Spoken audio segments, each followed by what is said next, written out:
Am I talking on? Make sure this mic is on. I hereby call to order the inaugural meeting of the 2025 Charter Review Commission. Today is Monday, January 6th at 6:00 p.m. Will the staff please take the roll call? Doug Chadwick, Here. Eamon Collins, Liz Darrow, Here. Joe Ellenboss, Present. Lindsey Graham Ellenboss. Here. Colin Carlton Felt, Here. Brad Kelly, Maya Morales, Here. John Muchler, Here. Hannah Ordos, Here. Joel Pitts Jordan, Here. Andrew Redding, Jessica Rienstra, Rod Stump, Here.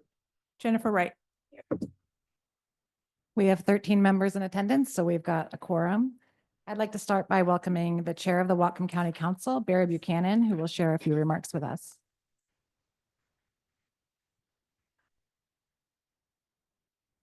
Well, I'd like to welcome you all here. I'm Barry Buchanan, the chair of the Whatcom County Council. Welcome to all you that are here from the public this evening. Once every 10 years, we have this exercise where we review our charter, and that's been taking place now since our charter was formed in 1977. We have someone with us that has been along the road for the entire process. And I would like to recognize Mr. Joe Ellenboss. Commissioner Ellenboss he was part of the freeholders. He's been on every charter review commission since. So that's quite an achievement, Joe. Welcome. We really appreciate your commitment to Whatcom County.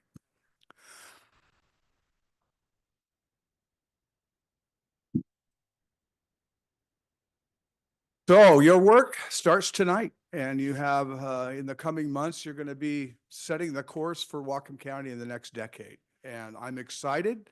I'm excited to convene and to see you all here tonight and begin that work. I wish you all the greatest success in your work. Anything I can ever do to help anybody, feel free to reach out. I'm going to make this short and let you get on with your work. Thank you. Thank you, Barry. Now I'd like to ask the Whatcom County Auditor, Stacy Henthorn, to administer the oath of office to the commissioners.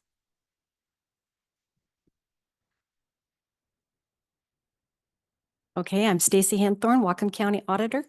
I will have everyone stand up.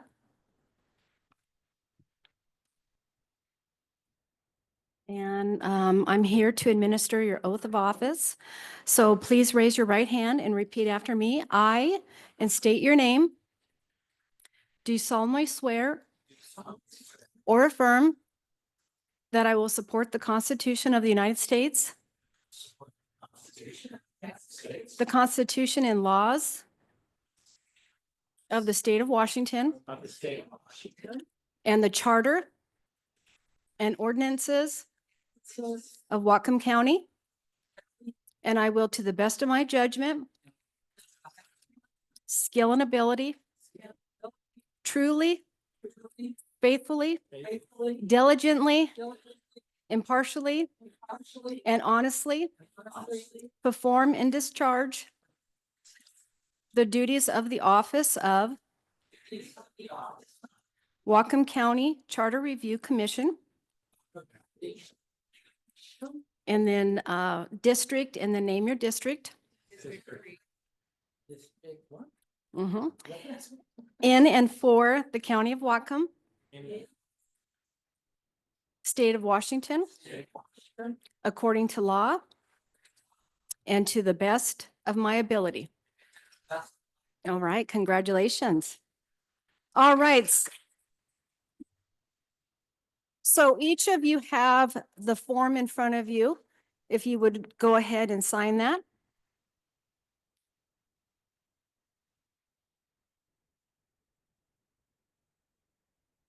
And then return to me, and then we'll get it recorded and we'll send it, we'll get you the original as soon as possible.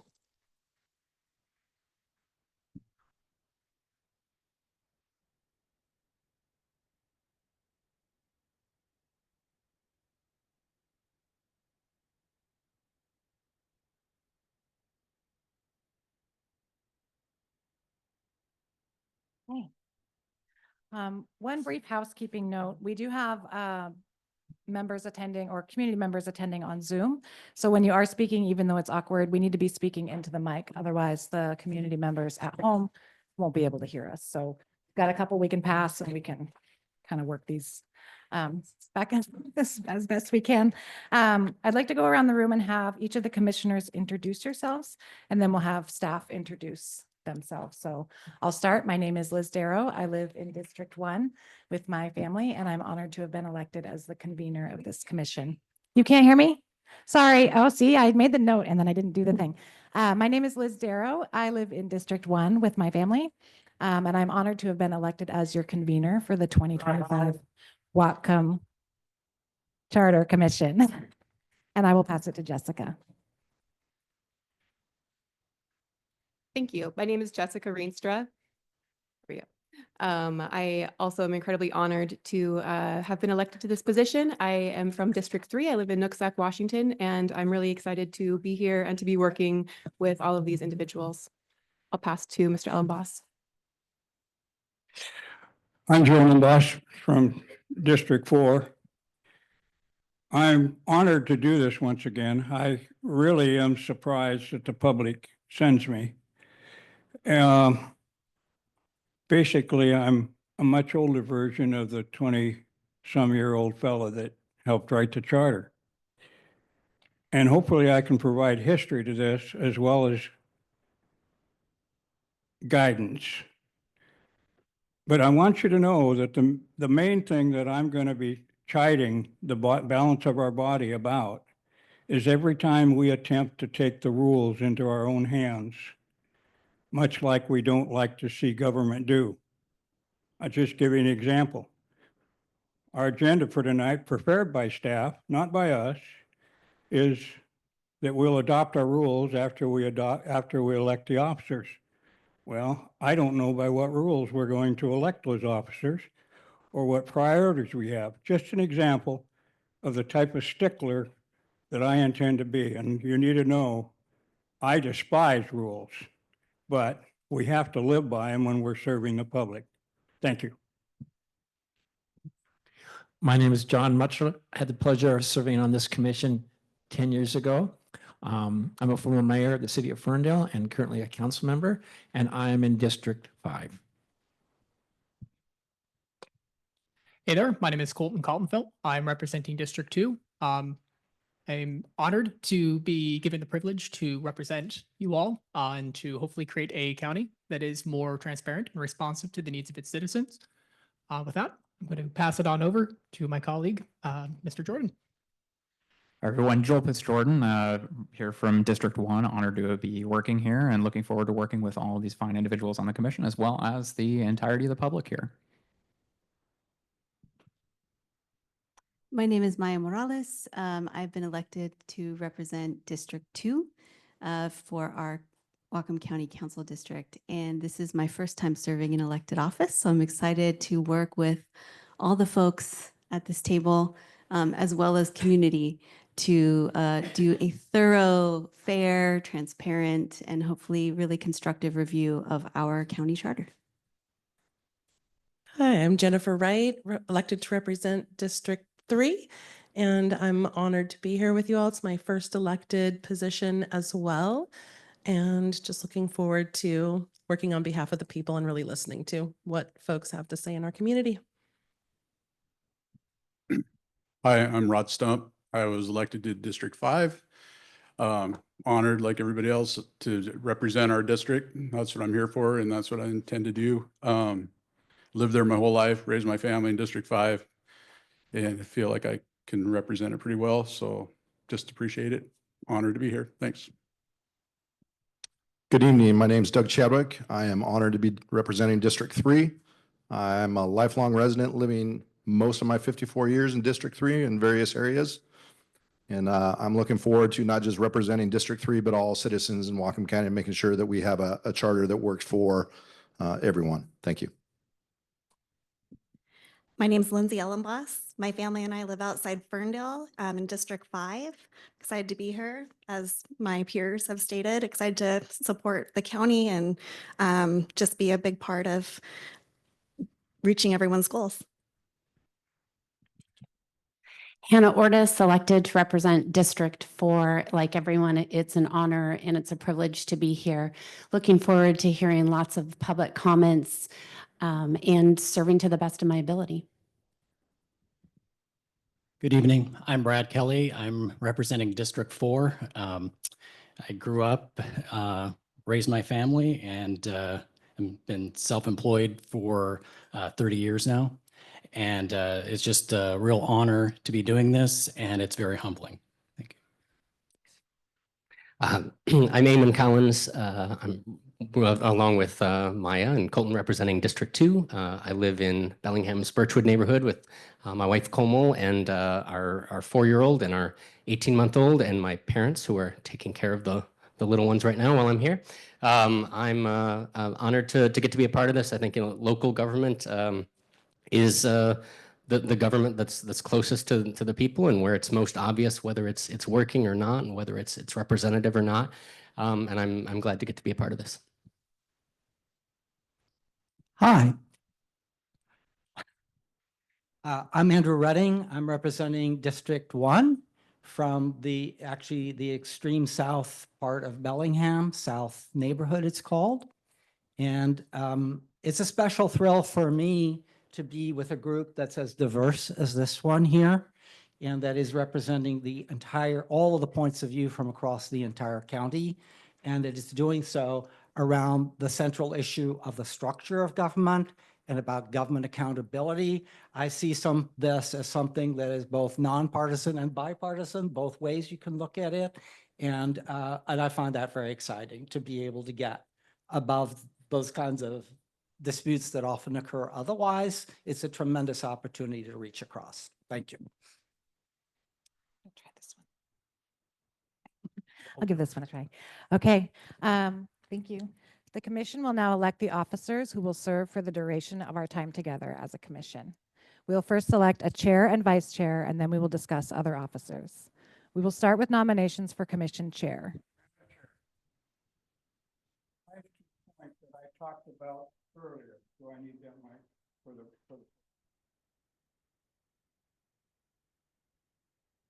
this agenda? This agenda presumes that this body has approved this agenda. I've heard no motion for acceptance of the agenda and/or amendments thereto. That needs to be one of the first orders of business. Would you like to make a motion to accept the agenda, Joe?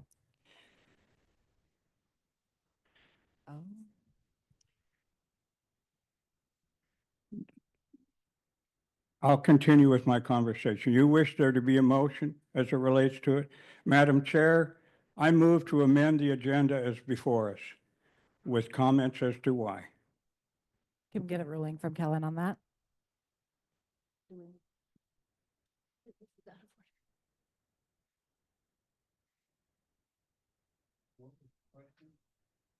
The question is,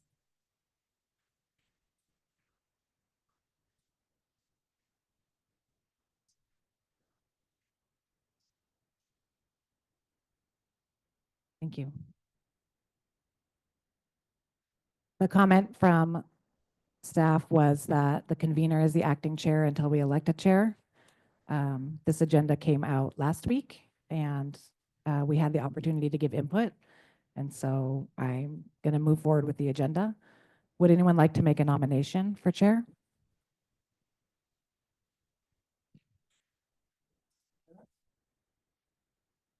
Do we have a second? Are there any other nominations for chair? Excuse Okay, me, Chair. Madam Chair, I'd like to appoint a personal privilege. That is that we're undertaking a process here where, can anybody here tell me, you notice that in our oath, we did not swear to follow the Whatcom County Code, which is the code that is utilized in this particular process. In that code, it was listed what our rules of orders are. Now, our last Charter Review Commission operated under Sturgis. Does this body know what set of rules we're operating under? Because there are different processes involved. With the type of situation that has arisen, if we're still operating under Sturgis, we can conduct no other business until we've resolved this. But if we're operating under Roberts, it's an entirely different situation. So the question is, what are the rules of the balloting as well? The rules of order under which Whatcom County operates or that we adopt would indicate what type of voting we have. Is it a secret ballot? Is it the roll call as is listed here? But none of this has been adopted by this body. It is presumed that we all have to go along with it when none of us have even voted to adopt the procedures that are being utilized. I'm not trying to be adversarial here, but I'm just saying we've got it in the wrong order. And if we're going to start off that way, I don't think we're going to get anywhere very well, at least not have a good result. So I ask you to please talk further to council to ascertain whether or not this is the correct activity. And sir, would you please speak up so that I can hear you? I'm a little bit hard of hearing. Maya, you had a comment?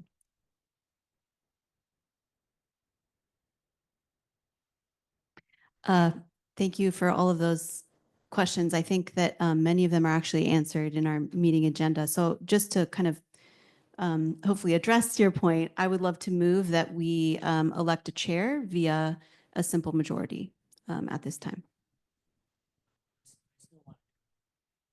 Okay. We have a motion on the table. We need a second. I'll second. Okay. Would the commissioners please speak into the microphone? Otherwise, people. There was a joining by motion Zoom- made to adopt a chair by a simple majority. Eamon Collins has seconded the motion.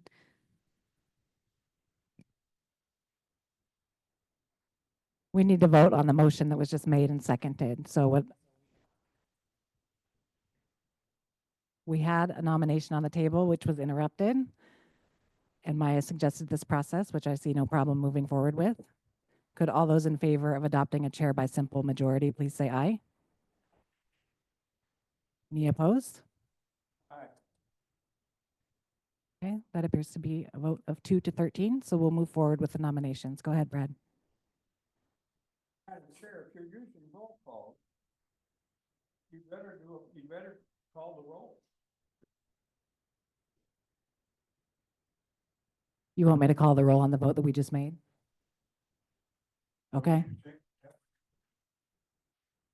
What I'm hearing from your argument is that we haven't adopted rules yet, but what is prudent to me is moving forward with this. So if we need to call the roll on that, let's do it. Madam Chair, if I may make a suggestion, I think it would be prudent to call the roll just so there's a clear record of who voted which way on any motion. Let's call the roll. Kathy? Can you restate the motion, please? Motion was to nominate and elect a chair via simple majority vote. Second was from Eamon Collins. You, Doug Chadwick. Eamon Collins. Liz Darrow. Yes. Joe Ellenboss. Lindsey Graham Ellenboss. Yes. Colton Kaltenfeld. Yes. Brad Kelly. Maya Morales. Yes. Joe Muchler. John, I apologize. Yeah, John Muchler, yes. Thank you. Hannah Ordos. Yes.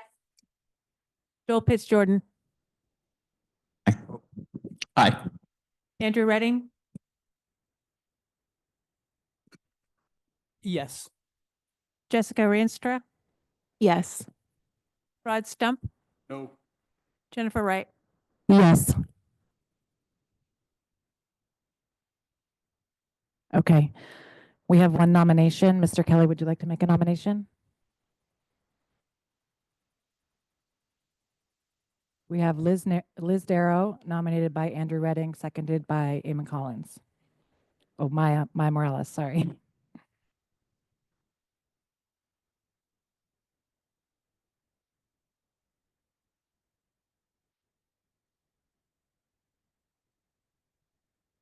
Oh, there we go.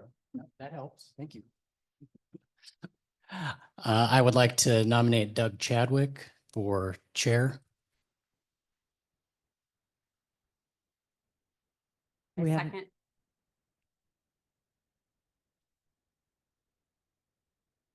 Do we have any other nominations for Chair of the Charter Review Commission?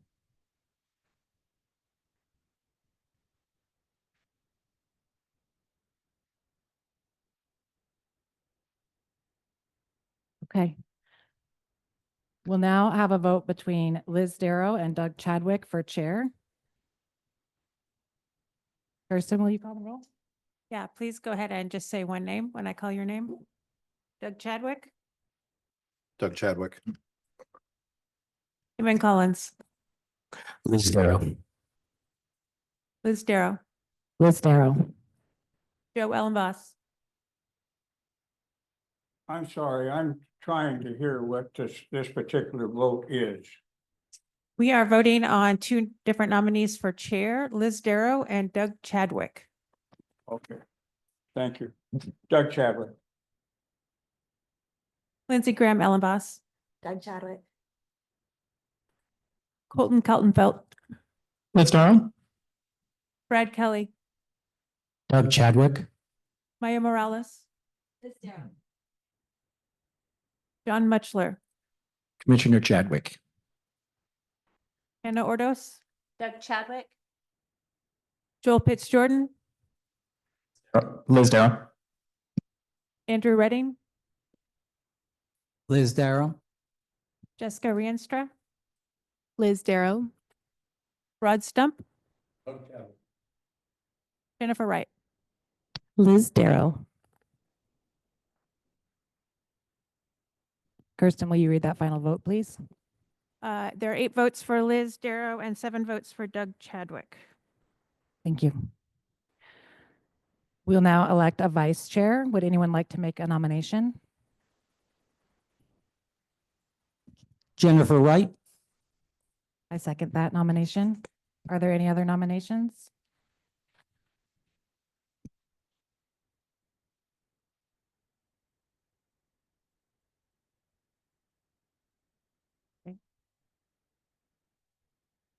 Could you clarify for the record who made the motion, please?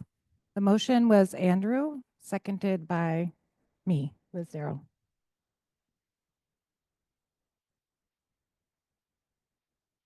Do we need to vote if there's not a second nomination? Oh, go ahead. Nominate Commissioner Chadwick for Vice Chair. Do we have a second? Okay. Like to nominate somebody. Like to nominate.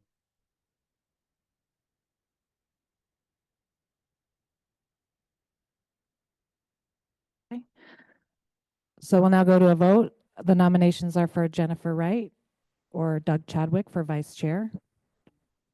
Doug Chadwick, Chadwick. Eamon Collins, Jennifer Wright. Liz Darrow, Jennifer Wright. Joe Ellenboss, I wish to request, why are we not alternating? Should this not be a rolling roll call? you can decide as a body to do a rolling roll call if you like. Well, I'm just, see, I'm making the point that that's another one of the rules that we haven't adopted. Okay? But my support would be for Doug Chadwick. Lindsey Graham Ellenboss, Chadwick. Colton Kaltenfeld, Jennifer Wright. Brad Kelly, Maya Morales. Doug Chadwick. Thank you. Maya Morales, Jennifer Wright. John Mutchler, Commissioner Chadwick. Hannah Ordos, Doug Chadwick. Joel Pitts Jordan, Jennifer Wright. Andrew Redding, Jennifer Wright. Jessica Rienstra, Jennifer Wright. Rod Stump, Jennifer Wright. Jennifer Wright.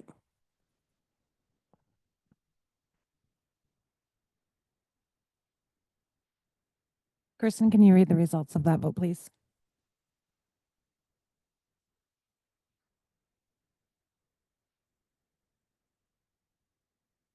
Second, sorry.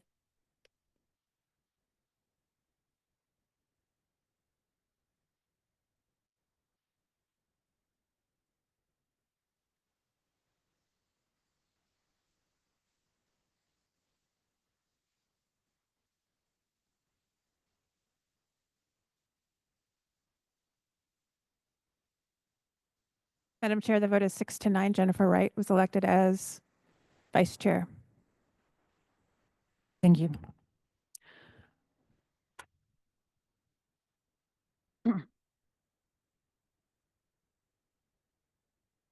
Kirsten, my tally is 7-8. Can we double check that, please? Thank you. 7-8. Okay. And Ms. Wright is still elected as vice chair. Apologies. Thank you. So we're required to have a chair and a vice chair, but we may want to elect other officers. And so I'd like to open the floor for discussion. In the past, there's been a secretary.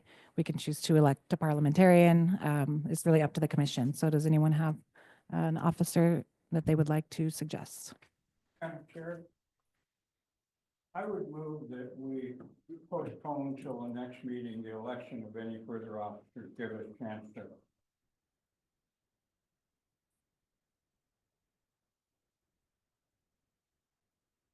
That would be my motion.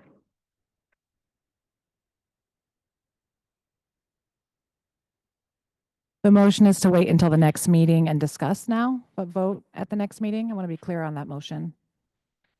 My motion is to take this item on the agenda and put it as an item on our next agenda rather than to try and complete it tonight. Motion. Better wording. Yeah. We have a motion and a second. Can you call the roll, please, Kirsten?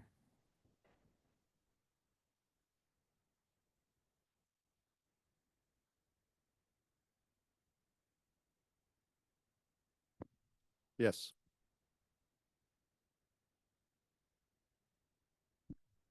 Yeah, I'm fine with that. Yes. No.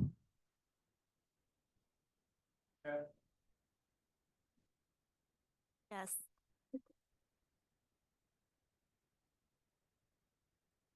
Yes. Yes.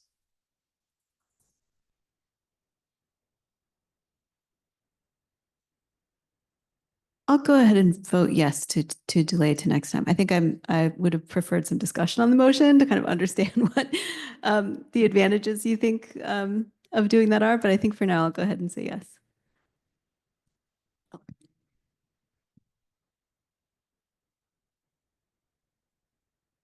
Yes.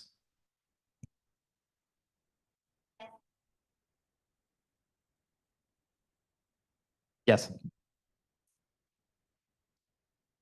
Yes. Yes.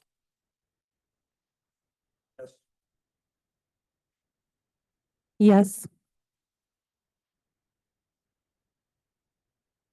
Thank you.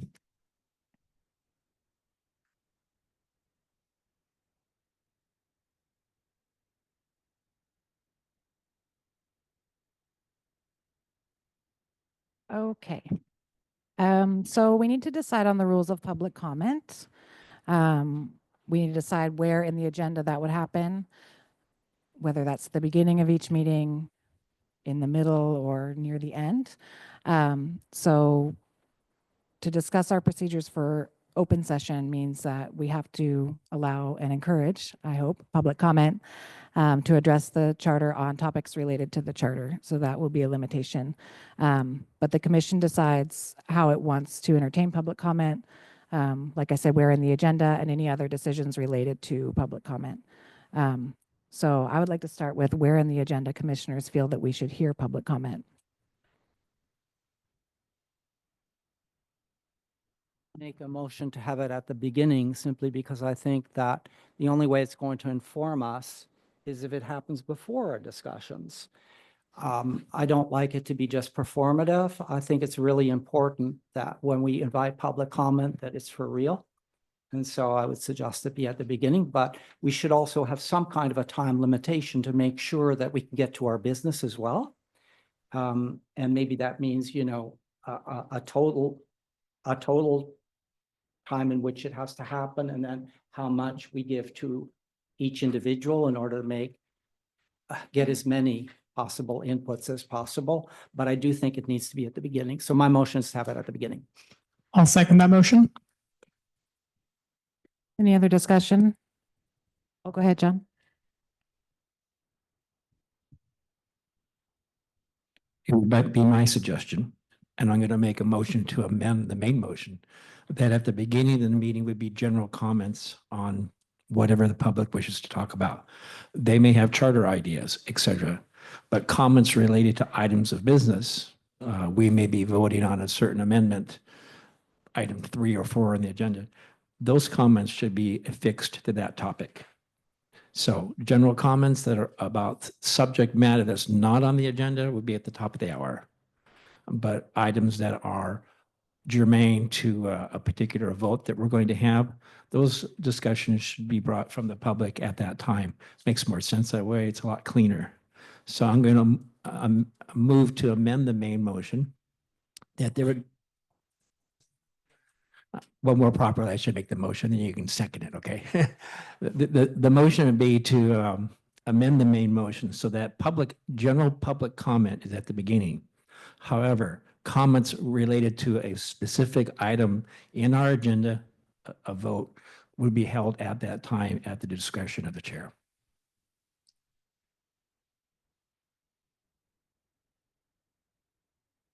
I'm accepting that as a friendly amendment. Pardon me? You would just say I second it. Oh, okay, sure. And then you have to vote Okay, on it. so I second that. Okay. Just want to make a point of clarification. Are you suggesting that the comment related to specific agenda items in which there's a vote in that meeting would happen immediately prior to the vote? Okay, so thanks. So right now, there's an amendment. Can the commissioners please speak into the microphone so people viewing on Zoom can hear you? This is just an order of business that when an amendment motion is made, that we vote only on that amendment. And so we're being asked to change the main motion. Then if that passes, or if it doesn't pass, it doesn't matter. We come back and then continue discussion and then eventually vote on the main motion.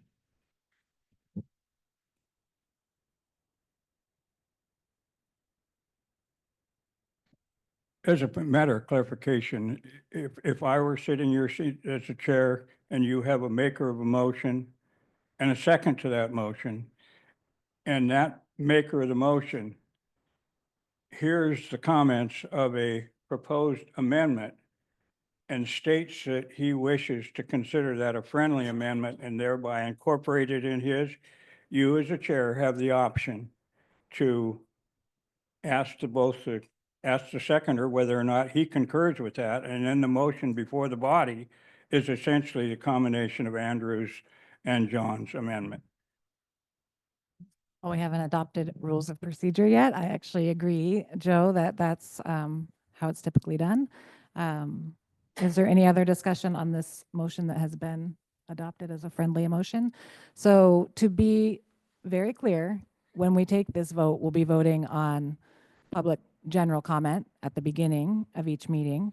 But when there's a vote of consequence to the public at the discretion of this group, we can open that up for specific public comment to those issues.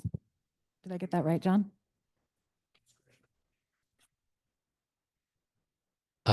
Liz, would we set a time limit in a subsequent vote now, or kind of clarify rules around the commenting?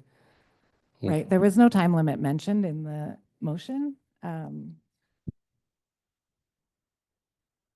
We can do that in a different motion. That's fine.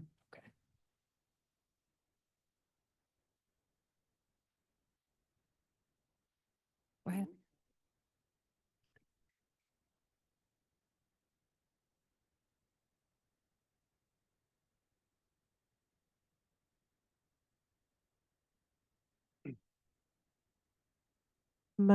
My question is, if it's general comments, can Can it be on any topic, or does it need to be somehow related to the commission or something on the agenda? Or could I come in and speak about any random thing that I wanted to that's completely unrelated? What is your feel? What are the expectations around that? Well, that's up to this body, but my preference would be, since we have 7 months essentially, 14 remaining meetings, give or take, that we do ask that the public keep their general comments relevant to the charter. That is the constitution of our county, and so that could be interpreted very widely.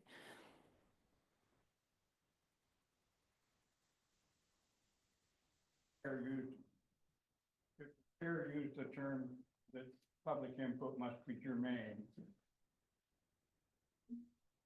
Please speak into the microphone so the viewers online can hear you.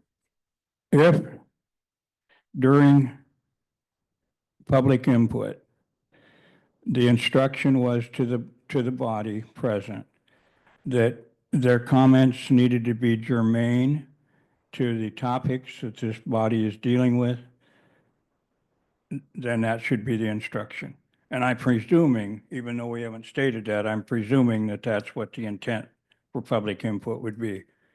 If they get offline, you just tell them, go visit the county council.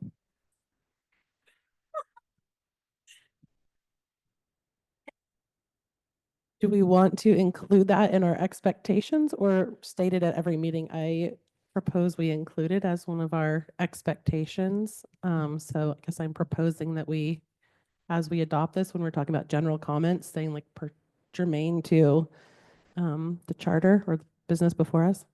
Are you offering? Yes, I'm hoping it's a friendly amendment.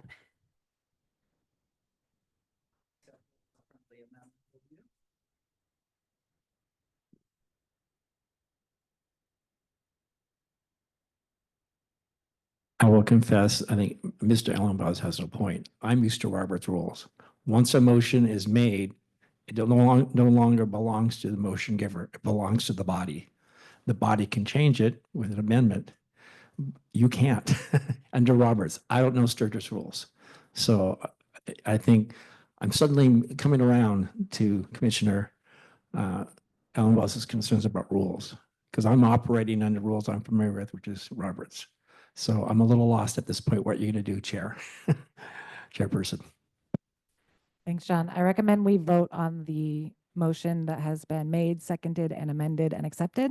That way we won't get our heads all filled with where are we at with this thing. So can you restate the motion? As amended? Oh, let's see. It's to hold the public comments at the beginning of the meeting, the general public comments that have to do with just the charter in general, and they need to be germane. Thank you to Ben for that. Well, what am I saying? Joe for that. Sorry about that. And with the further proviso as suggested by Commissioner Muchler, that whenever there is anything germane to a particular item on there in the discretion of the chair, that additional public comments be taken relevant to that. Did I say that right? Okay, thank you. Are you ready, Kristen? Doug Chadwick, Yes. Eamon Collins, Yes. Liz Darrow, Yes. Joe Ellenboss. Lindsey Graham Ellenboss, Yes. Colton Kaltenfeld, Yes. Brad Kelly, Yes. Maya Morales, Yes. John Muchler, Yes. Hannah Ordos, Phil Pitts Jordan, Yes. Andrew Redding, Jessica Rienstra, Yes. Rod Stump, Yes. Jennifer Wright. Yes. My tally on that vote is 15 yes, 0 no. Correct. Thank you. Before we move forward to the first public comment session for this year, I would like to make a motion that we put a time limit on public comment so that folks can know where they're at with how much time they have to offer. I'd like to move that we allow for each person to speak for 3 minutes on any topic related to the charter. I'll second.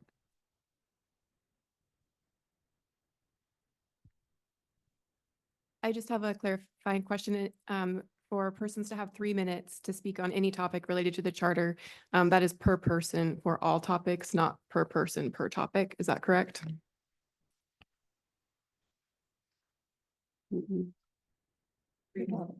topic. So we've got 2 comment sections, right? So 2 comments general and then you have. It isn't my understanding that we have 2 public comment sections built in. I think that one is discretionary. And so I think if we are dealing with subject matter that the public has a lot of input on, it's worth our time to hear that input. In terms of the beginning of each meeting, general public comment, I think a limit of 3 minutes is appropriate. I have a clarifying question as well. Are we establishing a total amount of time for the public comment period? Not per person, but like, 30 minutes, 20 minutes total. How much of the meeting is this? What if there's 30? In answer to that question, Madam Chairman, I propose a substitute motion and not adverse to what was stated, but that we decide on a maximum amount of time that we wish to take, that the chair has the discretion then of establishing what the time limit will be predicated on the number signed up, and that we establish not to exceed 3 minutes. So if we only had 2 speakers, they'd be taking 6 minutes rather than filling a 20-minute void that we might create. So that would be in the form of a substitute motion, and I ask for somebody to second that. Mr. Ellenboss, did you want to stipulate the time limit itself in that amendment? I would ask that we poll ourselves separately on that issue, that we handle that as a separate issue. Somebody else come up with that time frame. I'm just putting as a basic guideline for us to then fill in the blanks.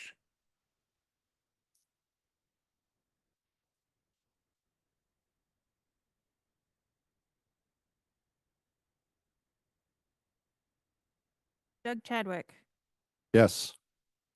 Eamon Collins. I'm sorry, can we repeat what exactly the motion is right now? The motion was to limit the amount of time for open general public comment germane to the charter to 3 minutes per speaker at the beginning of our meetings. And then the amendment was to limit that time maximum, but Mr. Ellenboss stated that he doesn't want to propose what that is. So we're now in a vote, and then we'll do another vote unless. For purpose of clarification, it was a substitute motion, which, if adopted, takes away the old motion. Okay, it's put as a substitute. With one criteria, we set the maximum amount of time to be dedicated to that. Predicated on the number of votes or number of people signed up, the chair will allocate that time to them, giving a lesser limit than the 3 minutes. But the 3 minutes is the proposed time frame.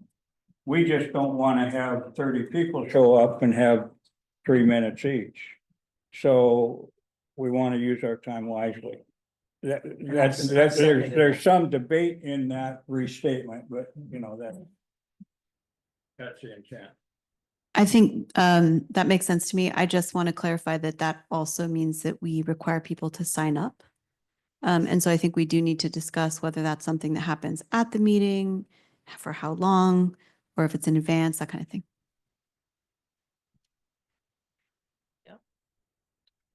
Yeah, it seems like we should vote on just limiting time. Is that? And again, just for clarification, I did second Commissioner Ellenboss's substitute amendment. Can you repeat that? Say what? Repeat the amendment.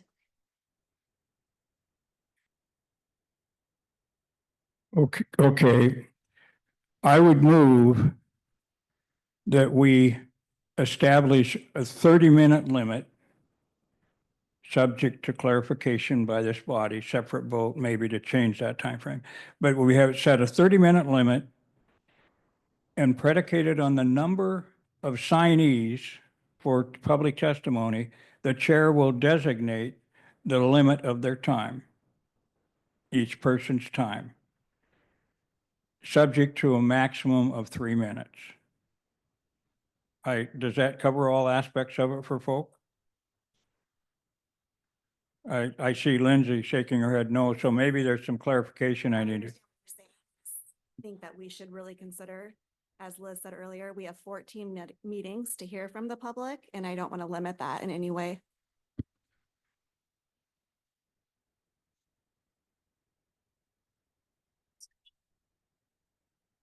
Yeah, I do want to remind everybody too that, that's not the only form of public input, because we will also be getting public input in the way of by email. And I want to make sure that we get all of that delivered to all of us, every one of these emails. It's also a way to be able to put more detail into any proposals and have them, fleshed out and thought out. So there are multiple means here of public input. I just want to make sure that we don't have our meetings become so interminable that we're not able to function properly. And I think that was the essence of what Commissioner Ellenboss was proposing. Yes, and one further clarification. I changed it to 30 minutes to have it make sense with the intent that this body will take that 30 minutes and decide how long it's actually going to be.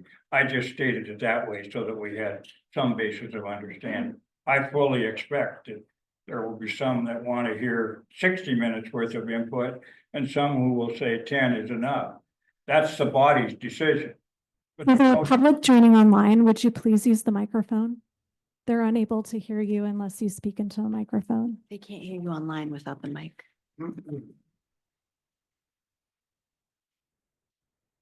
You wish to me to restate everything I just said?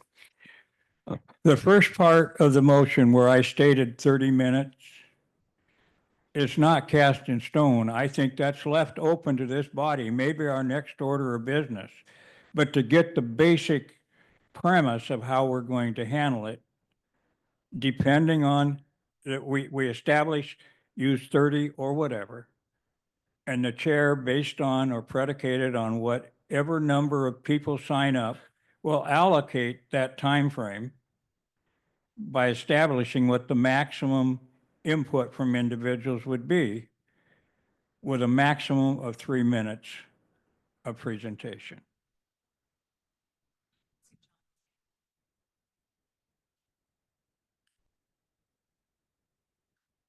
John Mutchler, I favor the simple motion of limiting the speeches and the comments of the public, whether at the beginning or the end, in the middle, after, to 3 minutes. This is what we did last time.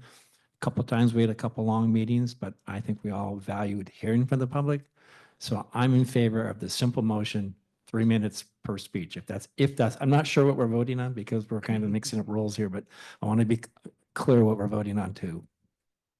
Thank you, Mr. Mutchler. And I want to say that what we are about to vote on is the amendment that limits the period of time during which the public can speak at the beginning of each meeting for an overall period of time.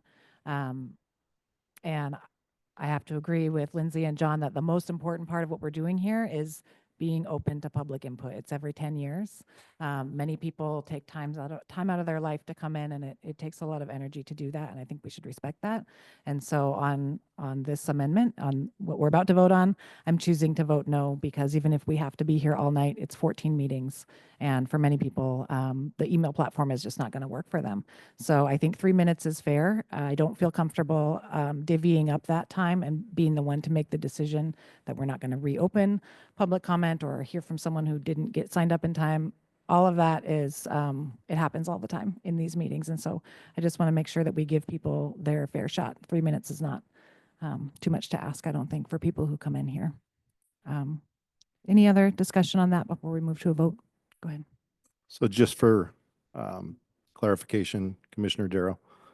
So we're voting on 3 minutes total for each resident, and it's at the discretion of the chair for the time limit? I'm sorry, the motion has been amended and accepted. And so what we're voting on right now is whether we're going to limit the entire time of public comment. And so that's why I made the statement that I'll be voting no, because I don't feel comfortable doing that.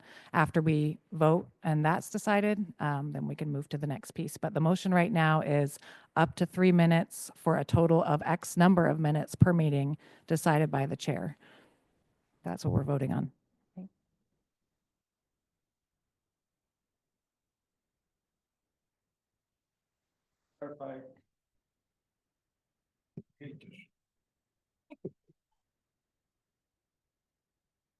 We had a motion originally, and I think I moved a substitute to try and cover that, and that was accepted. And it was seconded. Now John making a motion going back basically to the original motion is muddying it somewhat, and it's creating confusion. I'm sorry, I made the substitute motion because I thought it covered the nature of all aspects of what we were looking at. And if that was a mistake for me to do, if it became too complicated, I apologize, especially in light of the fact that in a few minutes, I'm going to get up and depart and go to the appointment that I had. Before I came here, I was told by others that I needed to at least come to the first part of the meeting, and I am. And let me tell you, I have never missed a minute of any of the other 6 portions of this I've been involved in, so this is hard. But I do believe in previous commitments, and when we were polling, I indicated I wasn't available tonight. And so I have to honor that. But to answer the question, if it is easier for this body to just vote on the time limit for each individual, I'll withdraw anything I stated, and then you just take it step by step. And I so do. I withdraw my input as to the substitute. Yes.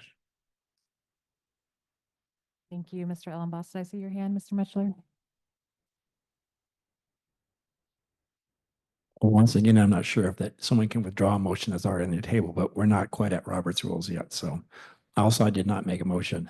I just been trying to get clarified that telling you what I support is a clean motion that says 3 minutes.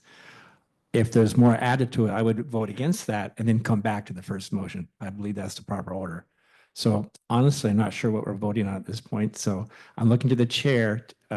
Because we don't have rules, I think that defers a lot of freedom to you, not to make up rules, but to at least guide us as to where you like us to go. So I want to be real clear what we're voting on so I can vote wisely. Thank you. My understanding is that Mr. Ellenboss has withdrawn his amendment. And so we're back to the original 3 minutes per person. Sign up is necessary ahead of time, and people can also sign up online. So that's what we're voting on approving.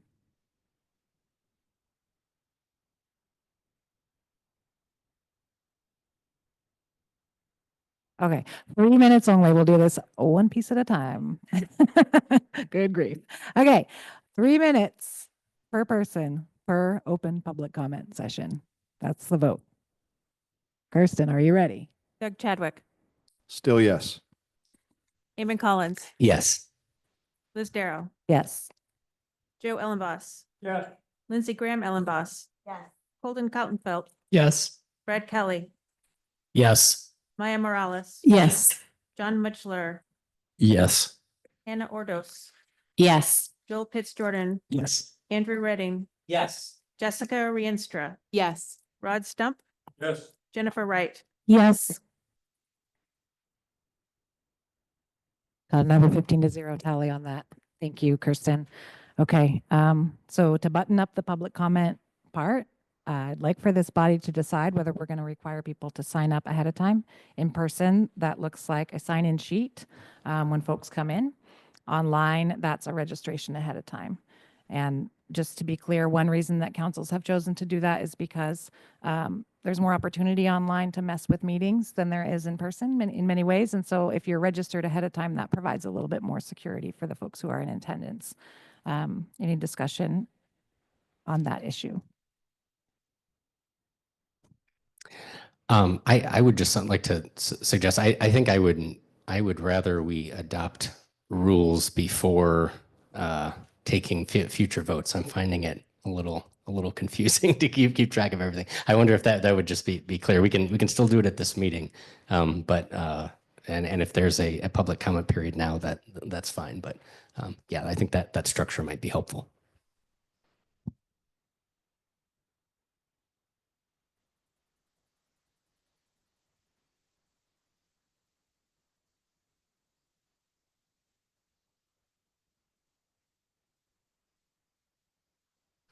I think the adoption of rules would be wise. I don't care which rules. I'll play by them all. I would like to defer to the chair. You'll be managing these meetings. If you have a preference between Roberts and Sturgeons, whatever it is, I think you should make the case, but I think things would go a lot smoother if I know for me, if I knew what the rules are. We need a motion to rearrange the agenda here. Madam Chair, I would think that this is another item that we don't have as a body. We don't have the necessary decision-making capabilities without having the proposed documents in front of us, and how they would apply to our ongoing business. Some of our decisions will have to be based on Whatcom County Code and Robert's orders, rules of order, or any other rules of order control the process by which this body deals with all of the applicable rules that we have before us. So until they are laid before us, I think we're not quite ready to adopt that. And looking at the balance of the agenda, I don't see anything that indicates that we tonight need to establish that, other than it might be prudent to ask staff to give us some documentation as to the applicable portions of any set of rules of order that we might be utilizing. So my motion is postpone until our next meeting or whenever that particular information is available. Okay, that's my motion. Is there a second to that motion? As a point of clarification, we have draft procedural rules of order in our packet. It's a one-pager that follows the basic elements of Robert's rules. The county council uses a different procedure. In my opinion, it's not significantly different, but that is called Sturgis and it's not detailed here. So I wonder if any commissioners would like to have a discussion about those two. Go ahead. I'm so sorry, but I just want to note that we, on the agenda as laid out for us, we have this discussion to approve rules related to public comment because immediately after this, we have open session on our agenda. So it seems like it would be prudent for us to either decide that we're shifting this public comment or that we are keeping it and going ahead and deciding on a few things about it, at least for this evening. Right. So we either need a motion to change the order of the agenda or we need to move forward with the rules of public comment. I move to change the order of the agenda to adopt rules before moving to discussion of public comment rules and then public comment. I'll second.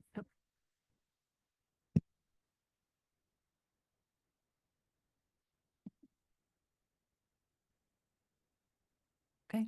We have a motion and a second. Do we have discussion of the procedural rules as proposed in our packet or other ideas on procedures to adopt?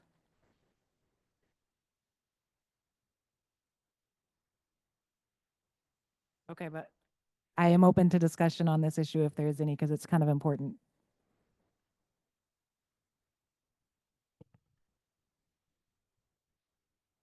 I like the fact that it's just a few pages, so it keeps it fairly simple for all of us. We're not parliamentarians. We're not. So the simpler it is for us and also for the people watching, we want to not make this so complex that it gets people watching wondering what the heck we're doing, right? And also something hopefully that will be fluid. So it's not interminable roll calls and stuff, right?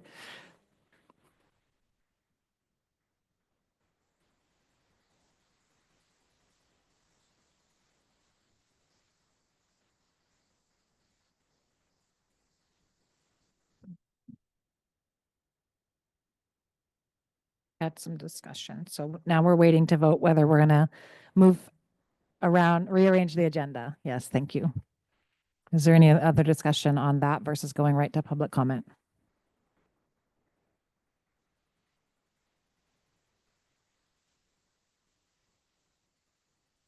No. The motion is to rearrange the agenda so that we can first adopt rules and then move forward with the rest of the meeting.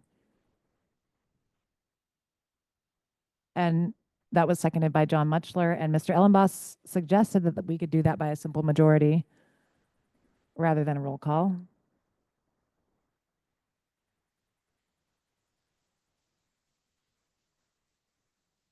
Okay. All in favor of rearranging the agenda to adopt procedural rules before moving forward, please say aye. Anyone opposed? Okay, great. Let's adopt some rules of order. Cool, cool.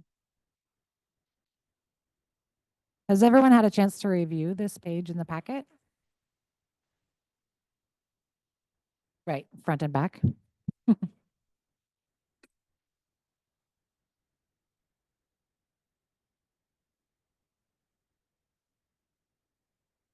I move that we adopt the draft procedural rules of order provided in our packet. A motion and a second. Do you have discussion, Joel? In a second.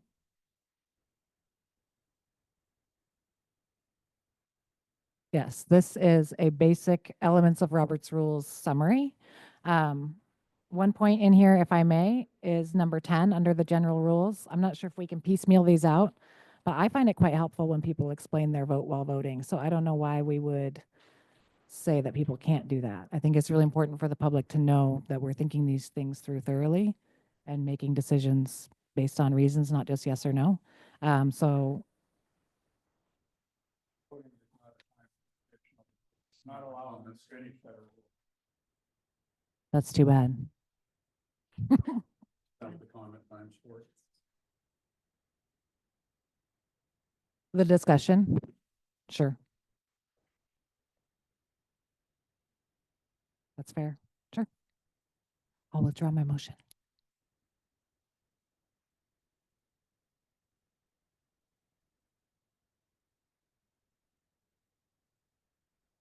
Right.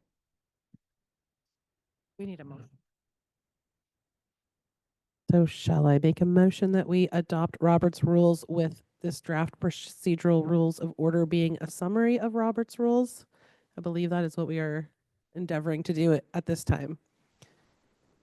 Did we do that at this time? Did we already do that? Oh, I thought we said we needed it. Okay, then never mind. Do we want to vote? Do we want more discussion? And if we need to change something, we can do that on the fly. Majority, we could say we want to change it to 6 minutes or whatever we do. This isn't coming down from Mount Sinai and on a tablet here. This is to work with. And so the rules should be a servant to us. So I think this draft is a great start. I think it gets us going. If something's not working, we can amend our own rules by a simple majority here. So, but I think it's a good way to get started. Like to possibly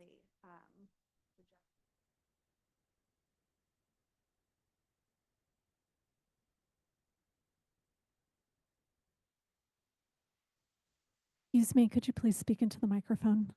I said I wasn't sure if this is the right time to make that suggestion, but I would like to propose that the tabling a motion requires a 2/3 vote and rather than a simple majority.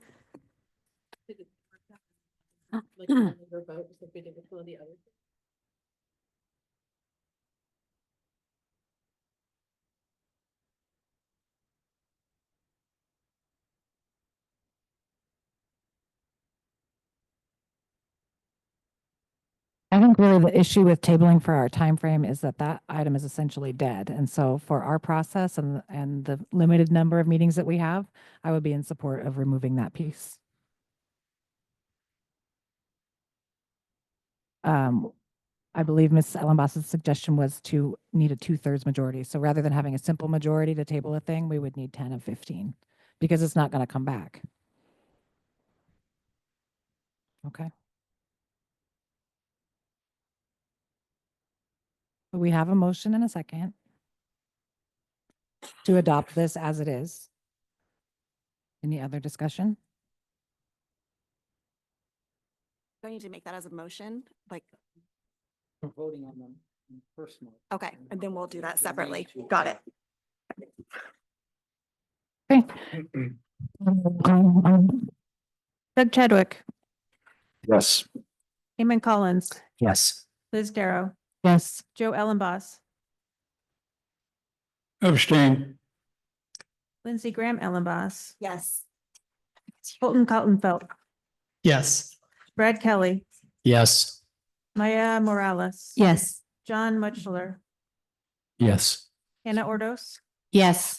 Joel Pitts Jordan, Yes. Andrew Redding, Yes. Jessica Rienstra, Yes. Rod Stump, Yes. Jennifer Wright. Yes. So we have 14 yes with 1 abstention. Looks like these rules have been adopted for procedure. So now we can move forward.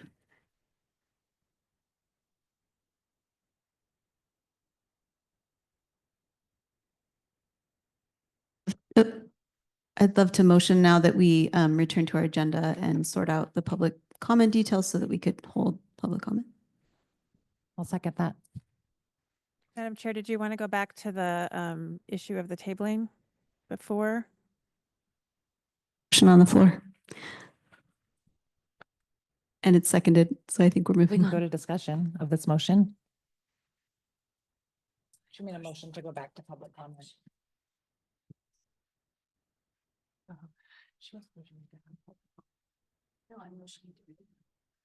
Of the rules of public comment.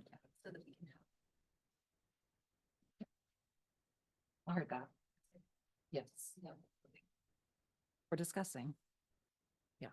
So if someone doesn't want to go back to that, then What we were just talking about regarding the rules. So I would like to stay on topic and then go to public session. It shouldn't take very long.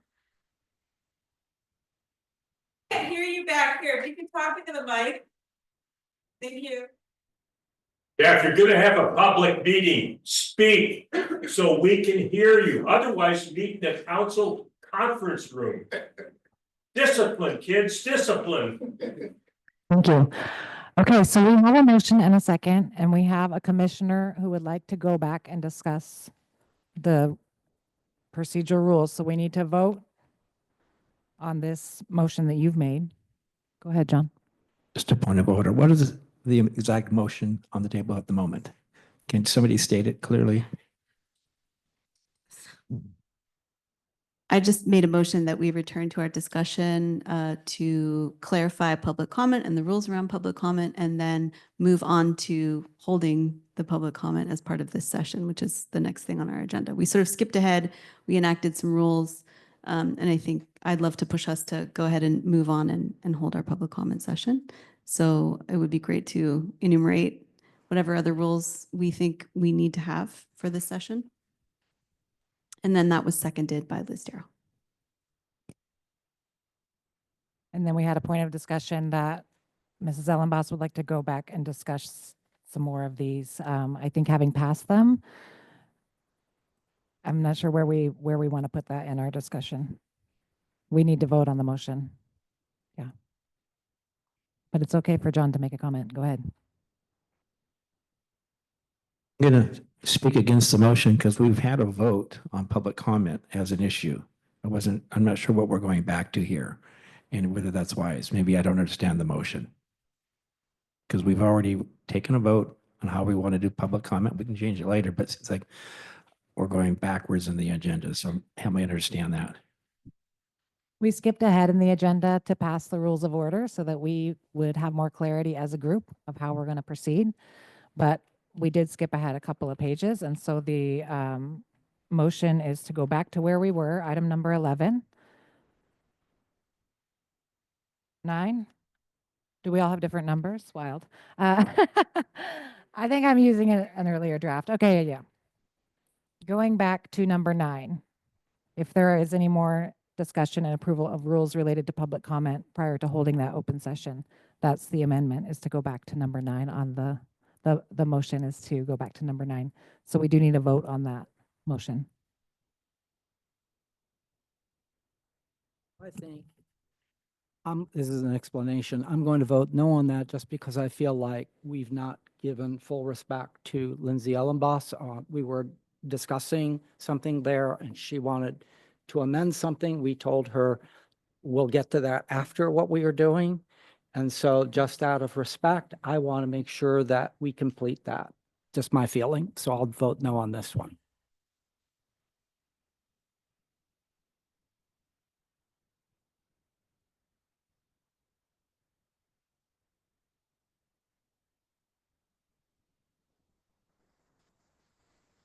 John?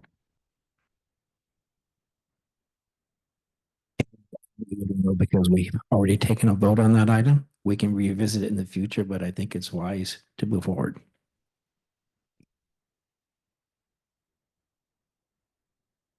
And for those who are thoroughly confused, I want to clarify that when I objected to the not saying how you're going to vote while voting, it was pointed out to me that that's literally while you're voting. So we are allowed to discuss how and why we're going to vote during discussion. So I just want to be clear about that in case that felt iffy. Go ahead, Rod. That's what the discussion time's for, is to state your case. And then when we go to vote, we vote yes or no. Is that, oh, okay. Yep, she was saying, Oh, you okay. agree with it, that's what you do. I thought you were disagreeing. My bad.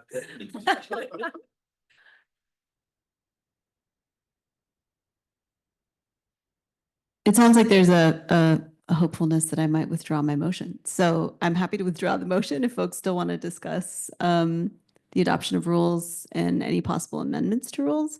But I would like us to definitely make sure that we return to our agenda and hold public comment during this meeting. So I do withdraw my motion. Thank you. I'd like to make a motion that when we move to table an item, that requires a 2/3 vote. I'll second that.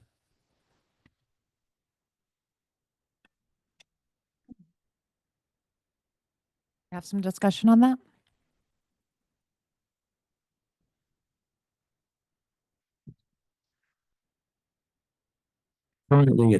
Currently it's a majority, right? And you want it to be a super majority to remove an item. My problem with that is that it takes a super duper majority to change, to have amendment brought to the public.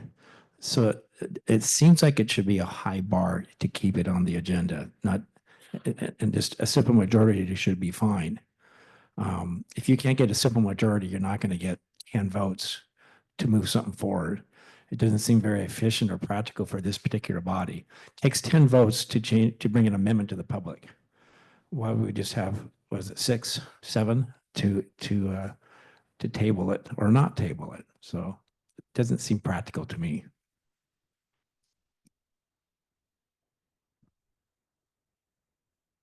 So I am very sympathetic to your purpose with this. And we actually discussed this earlier, Lindsay and I. I'm the one who first actually raised this matter.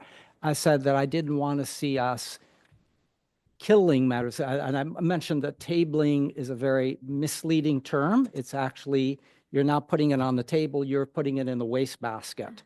And again, it's important that we were honest with the public about that. And I'd be happy with just getting a kind of gentle people's agreement that we're just not going to do that to each other, that we're not going to use that to not have discussion. I want to see respect for everybody's point of view. I want to hear from everybody, and I don't want to have parliamentary maneuvers that are meant to kill any possibility of hearing from people, which is what that does, the throwing in the wastebasket.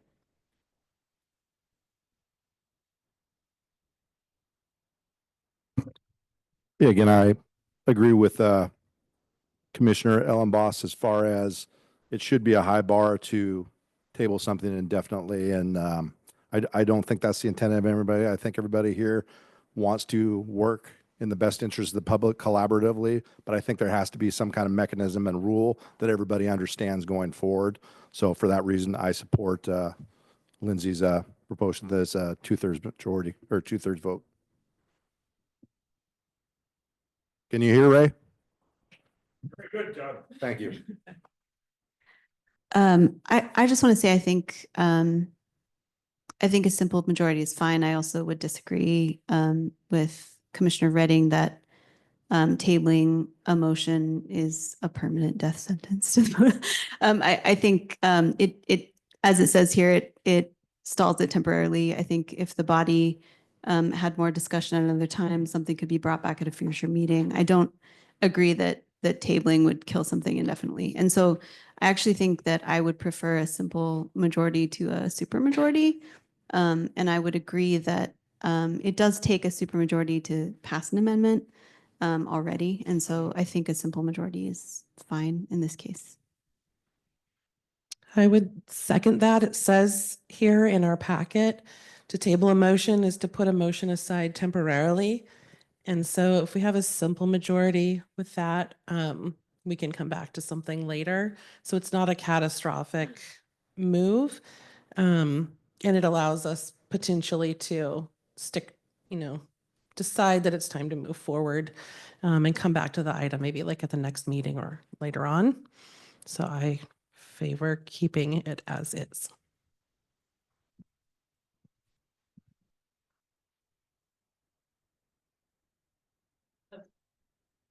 So more a point of clarification, and maybe Commissioner Mutchler, you can explain, in Robert's rules, is the tabling of an issue killing it? I know in county council, you table a motion, it's gone. So here it says temporary. If we're going by that, then it has a much different meaning.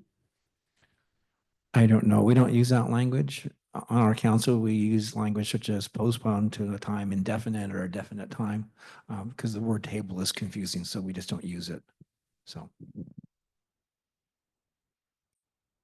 I want to point out here that there's a postpone thing, motions to end debate, there's table and postpone. And I want to keep a clear distinction between the two. Microphone.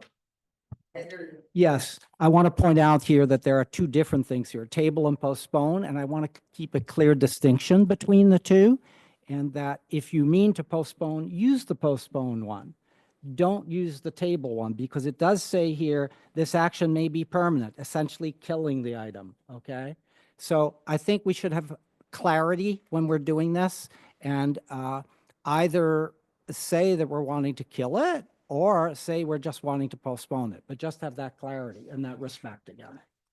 Yeah, I just want to clarify that this is a summary, but Robert's rules itself is really what guides us. And so, we may want to consult our expert, but I think to table is not necessarily to indefinitely. So I think I would agree with you that the suggestion would be to use postpone when you mean postpone.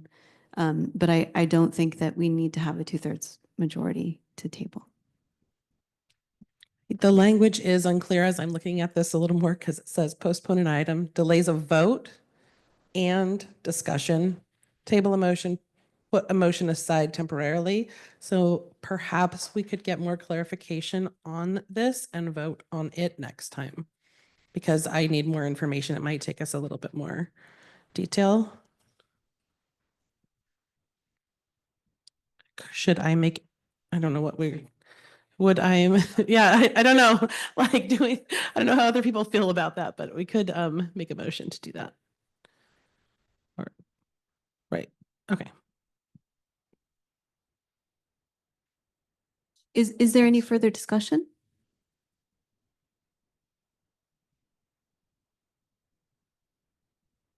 There was a motion and a second. Yes. And to be clear, the motion is to require a 2/3 majority in order to table an item.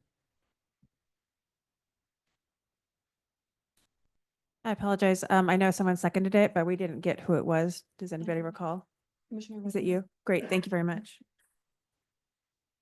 Doug Chadwick, Yes. Eamon Collins, No. Liz Darrow, Yes.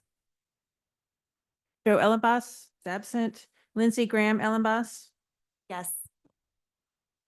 Colton Cottonfelt, No. Brad Kelly, Yes. Maya Morales,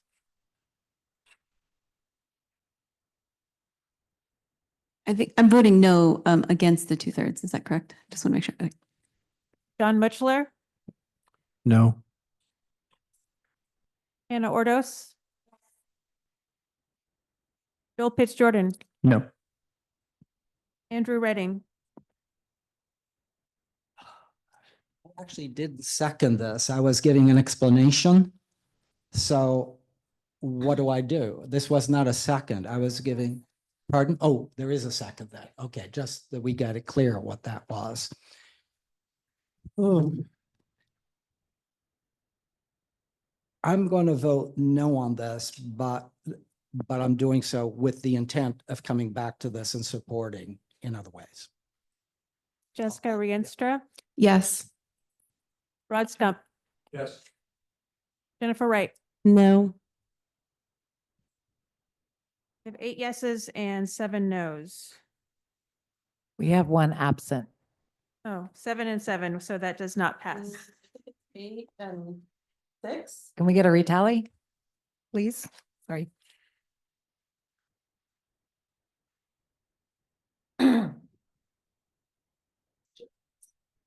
And we have 7 and 7. That makes sense. Tie fails. Okay. Oh, I'd like to make a motion to postpone, I guess it is, huh? With instructions to staff to come back with different language that makes this much simpler because we can adopt the rules we want to adopt, in which it's clear what the two different things are. And that'll make it a lot easier, I think, as well to know. So that's my thing here. And I do want to emphasize again that I'm behind your basic aim here. I just, yeah.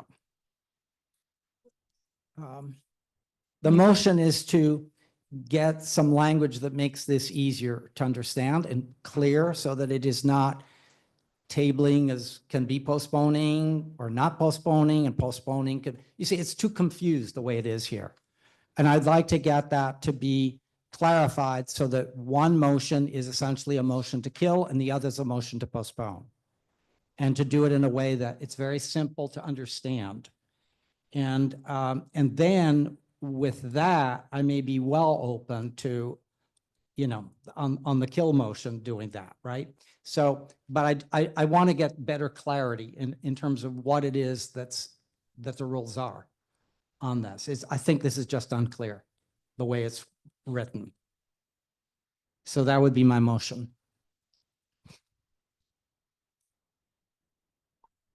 Have a second Second. discussion?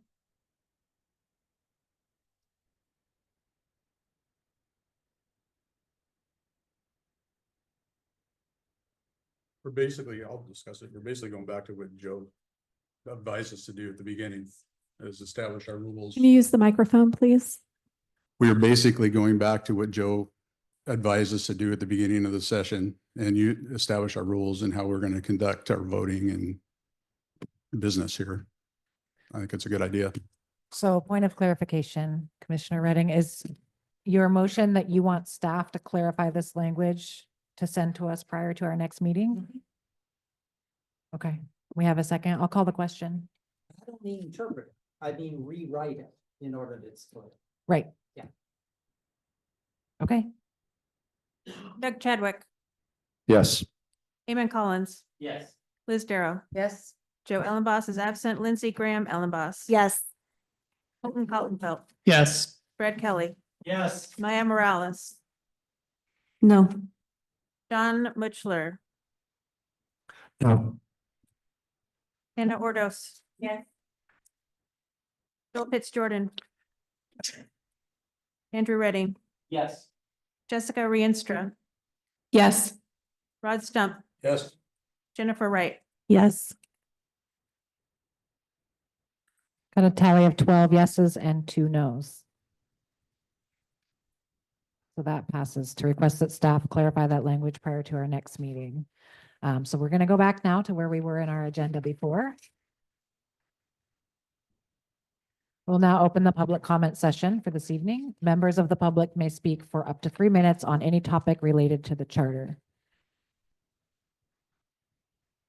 Now, here's where we get stuck though, because we don't have a sign up process yet. So we need to decide if members are going to sign up, but they couldn't have for this meeting because we hadn't decided that yet. Madam Chair, we did use our council process for signing up, so we do have that information for you, and you're welcome to change that process.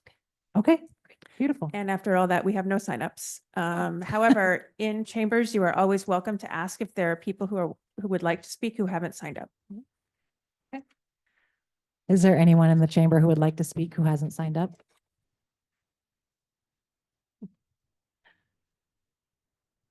Go ahead. Want to use the microphone? Ben Ellenboss, Ferndale, Washington. I'm going to be clear and to the point because I only have 3 minutes. I'm going to address my comments to the chair because that's the appropriate way to do it. And I'll try and be much more clear than and to the point than Commissioner Ellenboss, him was earlier. As a strong chair should run the meeting. And I'm incredibly disappointed that legal wasn't clear on this, but Commissioner Ellenboss, him was absolutely correct. The chair should have recognized that the first thing that should have been done is adopting the rules so that you had a procedure for appointing the chair. And I would call into question everything that's happened up until the point of adopting the rules. That should have been the very first thing to do. And I would make the suggestion, I was the past chair of this body when it convened in 2015, and I fully believe in the power of this body. Even though you're going to be regulating me, I fully support you guys doing that process as a council member. I would suggest that the chair, Robert's rules, if that's what you adopted, are not unclear. There should be no clarity. No definition needed from staff. If you adopted Robert's rules, that's what you adopt, and it's clear. And I would suggest that you do have a very good parliamentarian amongst you in Commissioner Ellenboss, him. You might not like his approach or what he has to say. He does know Robert's rules, and he will be fair in applying them. That has been my experience. I would suggest that the chair delves into Robert's rules and understands the power to run the meeting that gives you. And this whole process over the last hour and 15 minutes probably could have taken about 6 or 8 minutes if that was the case. And I would love to help you with that if you need help offline. And I would suggest that a lot of what I'm seeing is completely out of order. Commissioner Ellenboss's her motion should have been, her amendment should have been made to the motion of accepting the rules. You guys should have worked out all of those amendments that needed to be made and then passed the amended motion. That would have been correct. So once you guys get studied up on the rules and get the rules adopted, I think this process will be much smoother. Thank you for your time.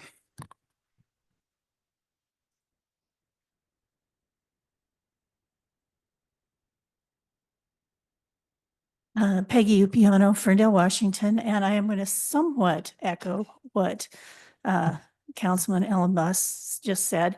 However, I actually think that you guys should just back up the truck and do what Joe suggested at the beginning, which is to look at different rules and have an opportunity to see which ones best fit. If past charter commissions have used Sturgis, there must have been a reason for it.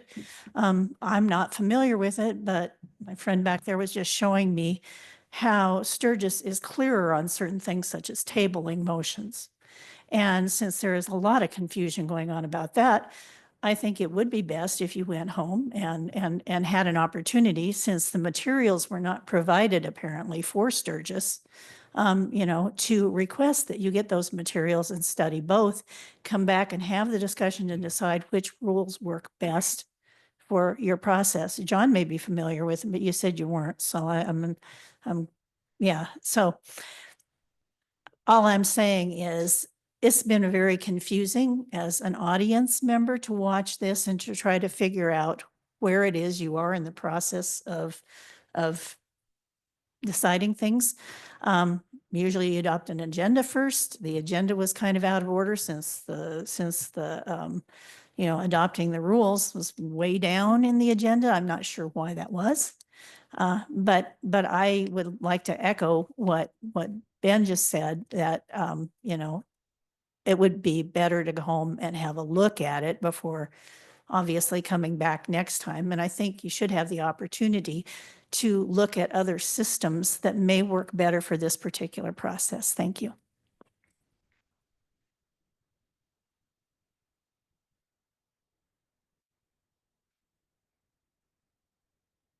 Hey, Ellen Baker, I'm an official. I'm an elected official for many years. And it has been very frustrating to sit and watch. I do understand that it's difficult to get a board moving, a commission, a body. You are a body. And you're subject to the Open Public Meetings Act and all sorts of things. It was very frustrating. It's hard to hear what you are saying into the mic. I'll address the chair. To speak slowly, clearly, loudly. The audience has had a very difficult time following the process. I shouldn't even call it a process, but the discussion that's taken place at the table so far, and you're not finished yet. Whatever rules you do adopt, whether it's Sturgis or whether it's Roberts, and you can amend any of those, you can establish your own rules, I'm sure. You have the latitude to do that. I hope that the definitions are clear. I heard phrases like at the discretion of the chair. Terms like discretion are very ambiguous.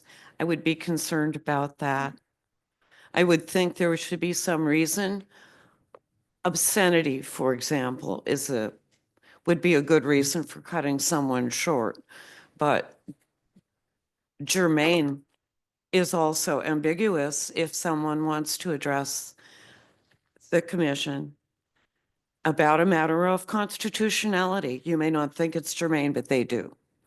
So I'm saying the definitions are very important. I think you can, whatever rules you adopt, and you can adopt your very own rules, I think it's very important that they be simply clear definitions, and consistency.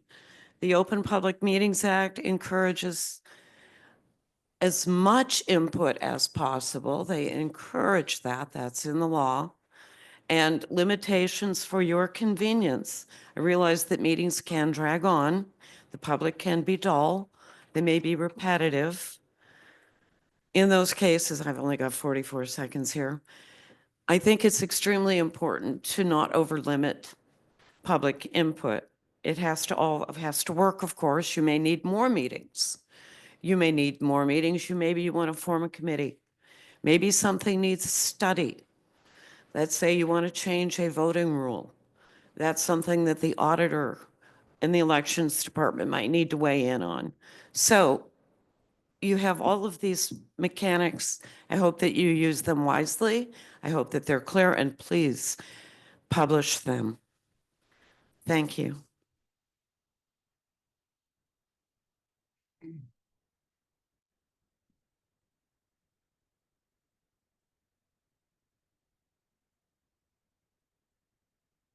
It's a hot mic. Good evening. I'm Sandy Brewer, actually. I'm just going to go back to being Sandy Brewer. Most of you know me. I'm from Custer. I want to ask you to consider, as a matter of course, for those of us who aren't here all the time, but we are there, like the folks out there on Zoom. It's very hard for us unless we know each of you personally, and I've been fortunate enough that I got to meet most of you, all of you. If you adopt a few just little procedural things, like the first time you speak, identify yourself. I may not know Doug Chadwick. I may not know Hannah. I may not know Eamon. But if I'm sitting out there watching this on Zoom, I will get to know him. And that goes for the people who advise you also. I saw a gentleman come up here and give you an opinion on, I assume that he's from the county attorney's office. I don't know. I would like to know who the staff advising you is when they give you information that I can hear. And lastly, I will echo that lady's comments. Whatever you do, publish it and let us know where it's published. Let us know what the rules are that you're following so that if we have a comment, we can follow those rules too. Thank you for your time.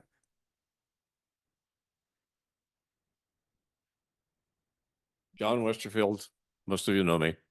I'll be brief. Just two things. First of all, not to repeat what's the criticism you've been hearing for the last several minutes. They are valid, but I've sat on a number of boards and commissions in my life, and I recognize the first meeting can be this way, kind of chaotic. What you might want to do is schedule some time at your next meeting to just have a little bit of a class together on how this rule system really does work, whichever one you choose. And I guess it's going to be Robert's Rules of Order.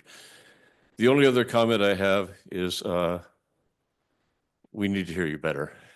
Now, the Whatcom County can afford to put enough microphones on this table that we can hear you, okay? That's how the system is supposed to work. That's what public input is about. That's what public meetings are about. I shouldn't have to listen to this guy behind me yelling at you, and he shouldn't have to yell at you. You should be able to let us hear you. Thank you.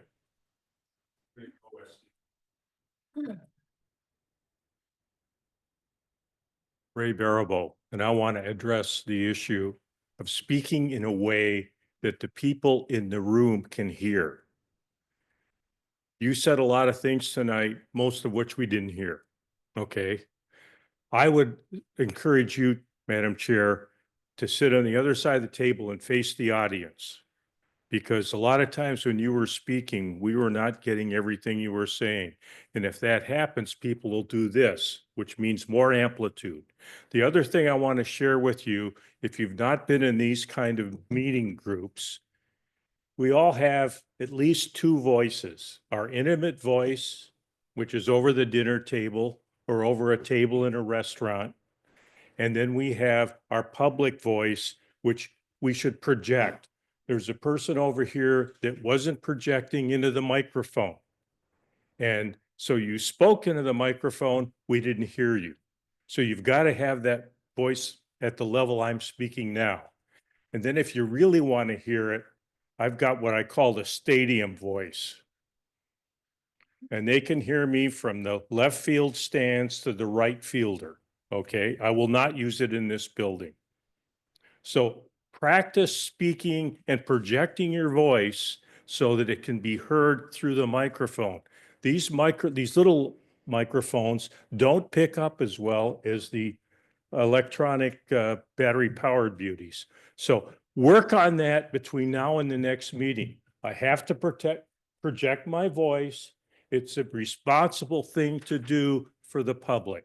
Thank you very much. Have a good commission.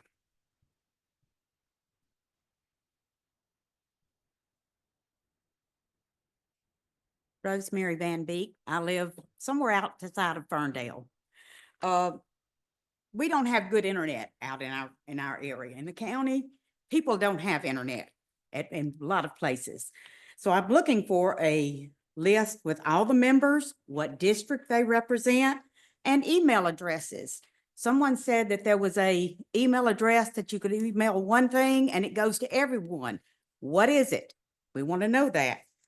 Also, when you were talking about the things being tabled, maybe limit the amount of times an item can be tabled so that it doesn't go on and on or disappear.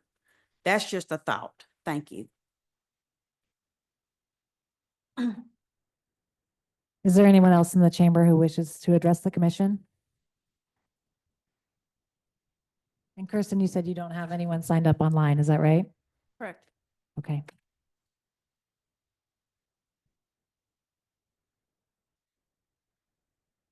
That email address, if you'll help me, Kirsten, is Whatcom County Charter at. No? Can you just read that? Charter at CO for county dot Whatcom dot WA, I'll say it again, dot US, sorry. So at charter at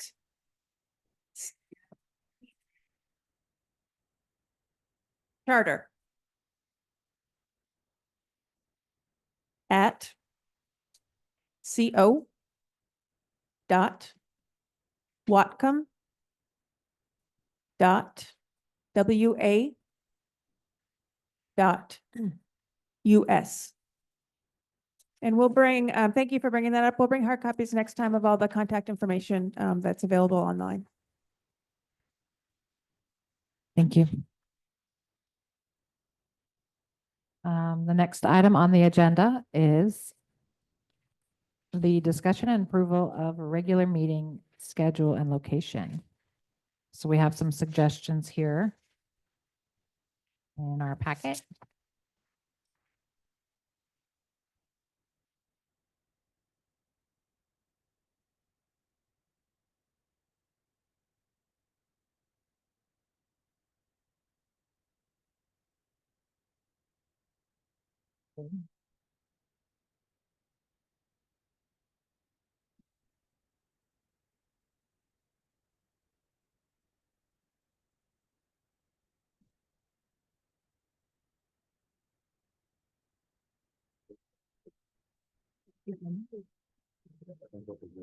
Yeah, on the back of the calendar. Offsite location. Calendar. Just because on the back of it, it's different, so it's, there's- These pages aren't numbered, but it's 1, 2, 3, 4, 5. Page 7 offers some suggestions for places around the county that both have internet and are free, and open to the public, obviously. So previous to those pages, you've got calendar pages so that we can determine regular meeting days and times. And then we need to figure out locations so that we move around the county. Also suggest that we add, the Lummi Business Council has invited us to host. The Lummi Business Council has invited us out there for one of our meeting locations, and they have the facilities to conduct that. So I would like to put that to the list. Great, thank you. Any other suggestions? For the benefit of the public, we have suggestions including the Ferndale Public Library, the Linden Public Library, the Blaine Public Library, the Deming Public Library, and the Lummi Indian Business Council Chamber.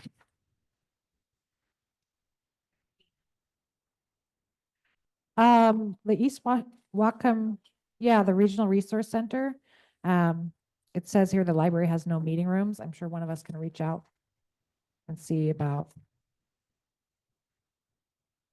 meeting there. These places we're gonna meet or? Yeah, these are suggestions for the commission meetings so that people from different parts of the county can come and participate.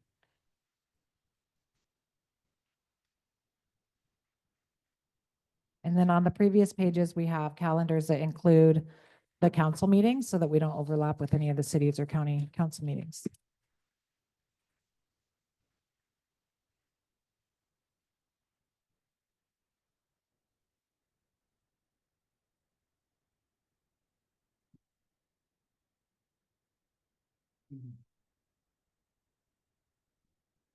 Madam Chair, I'd like to make a motion to have our commission meetings on the first and third Tuesday of each month from 7 to 9 or as long as is necessary to accommodate public comment.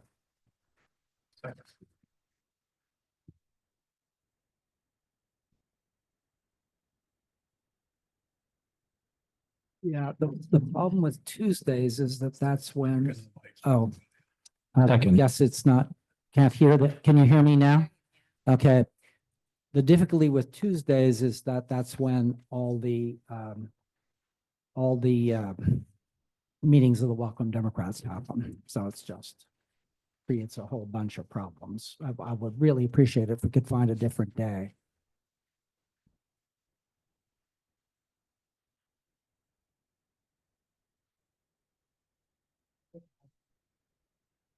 And we got a second from Mr. Mutchler. Okay, I'm looking at this calendar and noting that on the third Tuesday, we have Ferndale and Linden City Council meetings. Ferndale Council meets first and third Mondays. Okay, this calendar is not correct. Yeah, because it was. Oh, we got a couple holidays in a row. So it looks like for January and February, that third Tuesday is the Ferndale and Linden Council.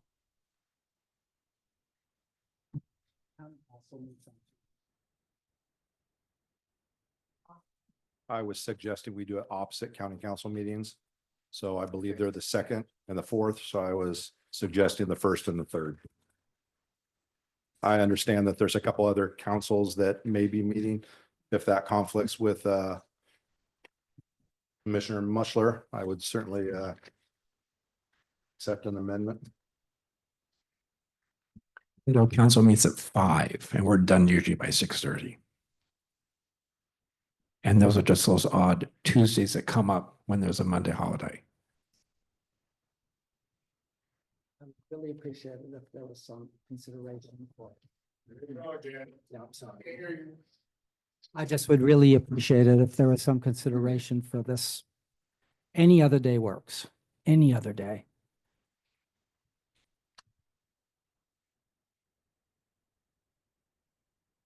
I'm going to call the question.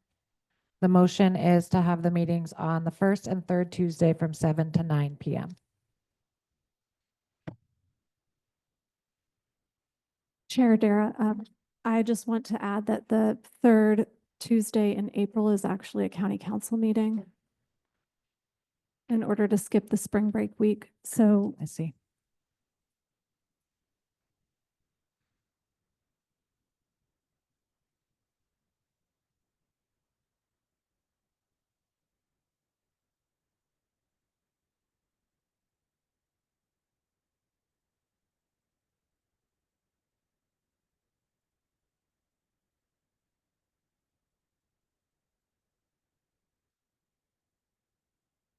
Doug Chadwick, Yes. Eamon Collins, No. Liz Darrow, No. Joe Ellenboss is absent, Lindsey Graham Ellenboss, Yes. Colton Colton Felt. For clarity, we are calling the question. Yes. Yes. Brad Kelly, Yes. Maya Morales, First and Tuesdays, just clarity. Yes. The first and third Tuesdays from 7 to 9 p.m. John Mutchler, Yes. Anna Ordos,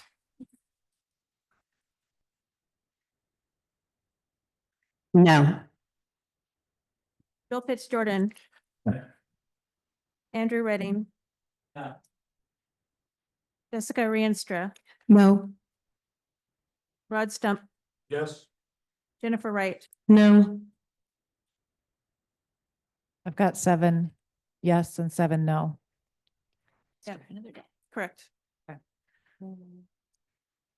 Can we get another motion for a different day and time, please? Go ahead, John. We'll try. We did this last time. We met on Mondays. So I don't really care which one's the easiest for me, the second and the fourth Mondays. So I make the motion that we meet the second and the fourth Mondays. If it's an odd holiday, we get a break.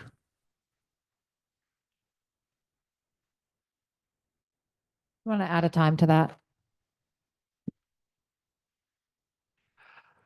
I personally think we should start earlier. So I'm going to say 6:30. 6:30 start with no prescribed Indian time. It's up to the council each night. So second and fourth Mondays, 6:30 start. Noting in the calendar that Bellingham, Sumas, and Blaine have their council meetings on the second and fourth Mondays. In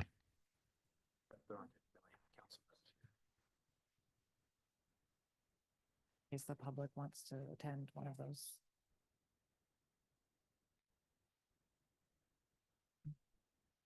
Any other discussion on that proposal for the second and fourth Mondays from 6:30 to 9?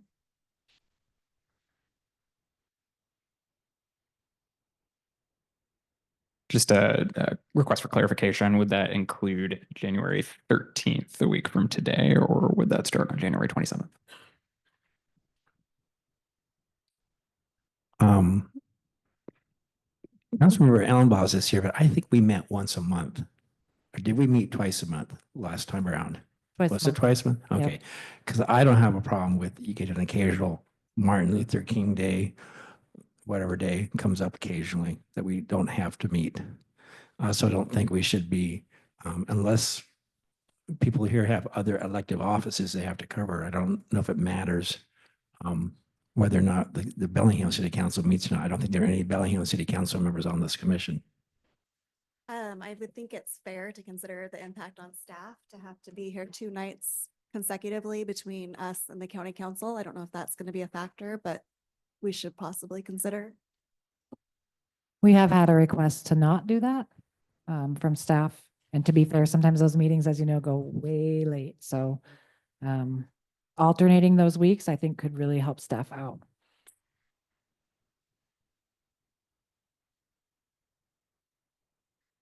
If we did it on Mondays, but the opposite weeks, does that solve the problem? I think so. I think, well, we don't, I think the issue is for county council not having to do it 2 nights in a row was what I thought I heard someone saying. So then if we just did it on the opposite, like as Commissioner Muchler proposed, but on the opposite weeks, then they would only have 1 night per week, but 1 week it would be a Monday and then the other week it'd be a Tuesday for staff. But it might make it so that we're missing meetings for holidays. And so I wonder if, I don't personally feel comfortable missing meetings. I would want to make a different meeting. So I like his proposal, except for I don't know how much of a burden it places on staff. So if that's a significant concern.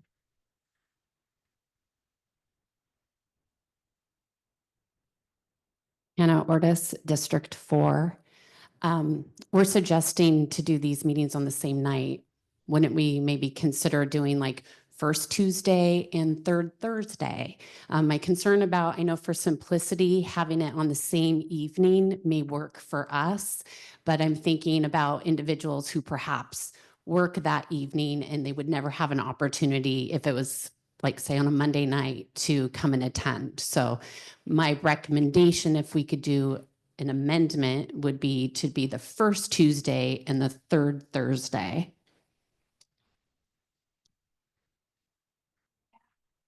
Or another combination.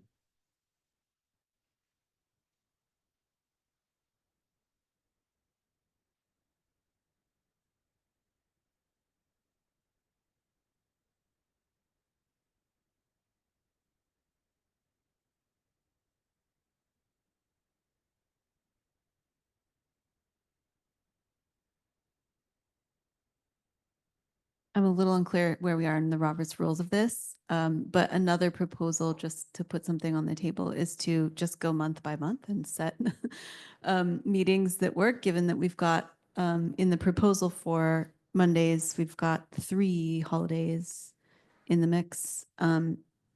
Shall we proceed month by month?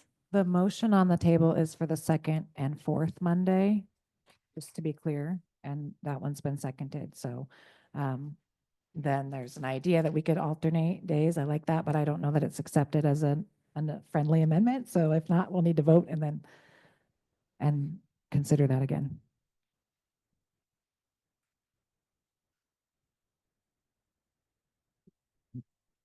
I know that everybody has various commitments.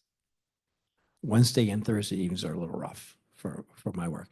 What if we did the second and fourth Mondays, but if those Mondays are holidays, then we bump it to a different day. I don't know if I care which day, but maybe Tuesday, because I know there was some interest in Tuesday, but not every Tuesday. So how does that resonate? Second and fourth Mondays. If that Monday is a holiday, I haven't counted them up, then it's on Tuesday. Someone down the table, I think, suggested possibly the Thursday as an alternate because Tuesday's so hard for a couple of us. So I wonder if we do exactly what you say, but if there's a holiday, we do it on the Thursday. What do you think? Okay, back to you. There are no holidays on No, the no, first or I won't third let you put Monday. your proposing. Talking about the second and fourth Monday. Second and fourth Monday, Yeah, but so if there's there a are- holiday, then we do it on the Thursday of that week. There's no holidays except for, well, Aren't looking at there? May. Memorial Day. Yeah.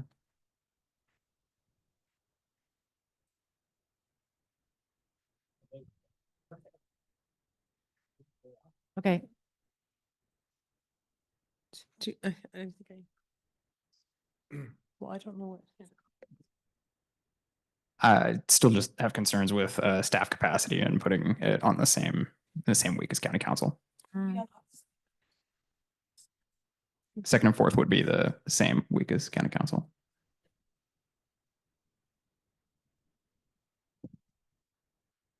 Chair Darrow, just for clarification, we kind of have a staggered schedule for council. You'll notice in April, it changes to the Oh, yeah. the 15th and 29th. And then thereafter, council meetings are the second and fourth Tuesday, but prior to that, they're the first and, sorry, that's wrong. But just in April, it's a kind of awkward month.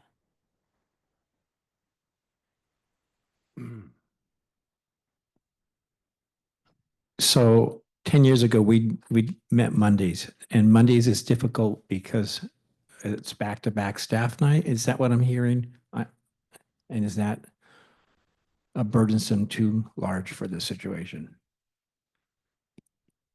I know we all want to be respectful of staff time, but If the commission chooses to hold meetings the same week as council, we can make adjustments to staffing.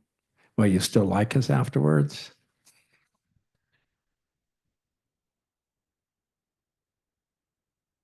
Jessica Reenstra, District 3. Were those same burdens for staff also present on the first and third Mondays, or just the second and fourth? Jennifer Wright, District 3. I think what they were saying is that like it varies throughout the year when the schedule is going to be which Tuesdays it's on. So one thing I was wondering is could we just do it like on the opposite week of them in that month? And if there's a holiday on the Monday of the opposite week, we do it on a Thursday. Like if they're doing it first and third that month, then we do it second and fourth. And then if there happens to be a holiday on that Monday, whichever Monday, we just do it on the Thursday of that week. According to this calendar, the council meetings are the second and fourth Tuesday of every month, but that's not in accordance with what Kathy was saying, that it switches. And so, oh, I see, we've got that extra Tuesday in April. Yeah. For clarification, it just is an issue in April, if you notice, because the 1st of April falls on a Tuesday. So council is on the 3rd and 5th Tuesday. I see.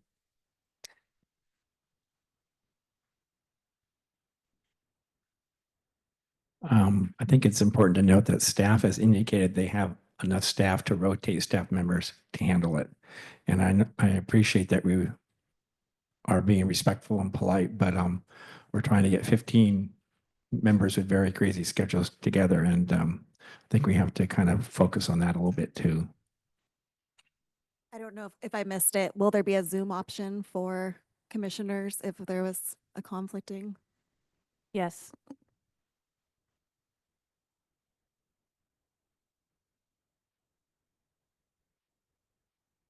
Do we need to vote on a motion Yeah, let's before I call the can question propose on something the different? Because I'd second. love to propose a different proposal, but I feel like we have to vote on this motion. Second and fourth Monday from 6:30 to 9, which is the same week as county council. I mean, just if we're still in discussion, so I just want to let folks know that I would just be proposing a month-specific schedule as an alternative that accommodates all of these problems. So after we vote. Go ahead, Kristen. Andrew, were you the original seconder for this motion? Me? Were you the seconder for this motion? Who seconded this motion? I thought it was Commissioner Chadwick. No? I think you were, Andrew. It's gone through a lot of Yeah, you seconded Uh, it. Okay. Go ahead. Just one last note. So I'm going to be voting no on the motion that's on the table with the hope that something would come back, perhaps voting for the next 3 months, and then the option to vote on the last 3.5 months for a different day of the week. So I'll be voting no on this motion. Hannah Ortis, District 4. Ready? Yep. You have one hand. Oh, go ahead, John. I'm pleased to make an amendment to the main motion that this is a 3-month schedule.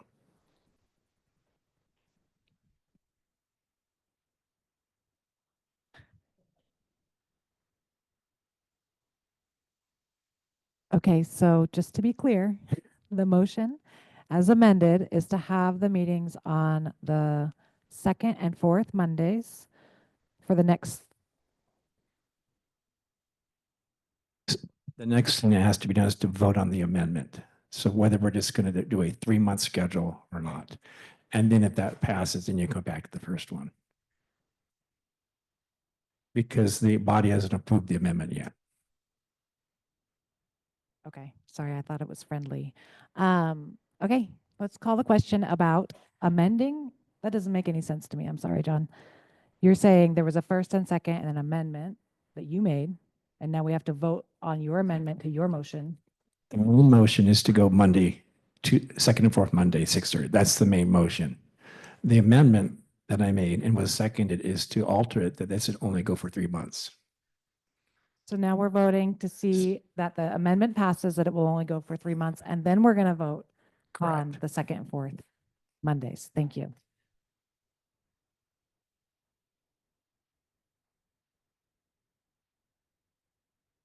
Okay, I'd like to call the question to vote on the amendment to make this schedule for the next 3 months. Doug Chadwick, Yes. Eamon Collins, Liz Darrow, Yes. Joe Ellenboss is absent, Lindsey Graham Ellenboss, Yes. Colton Coulterfelt, Yes. Brad Kelly, Yes. Maya Morales, No. John Mutchler, Yes. Hannah Ordos, Yes. Joel Pitts Jordan, Yes. Andrew Redding, Yes. Jessica Rienstra, Yes. Rod Stump, Yes. Jennifer Wright. Yes.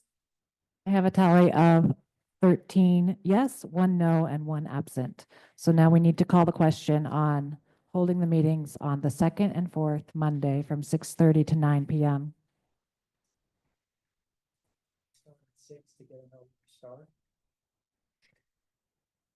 Okay, that was a friendly amendment request to change the start time to 6 p.m. still on the 2nd and 4th Mondays for the next 3 months.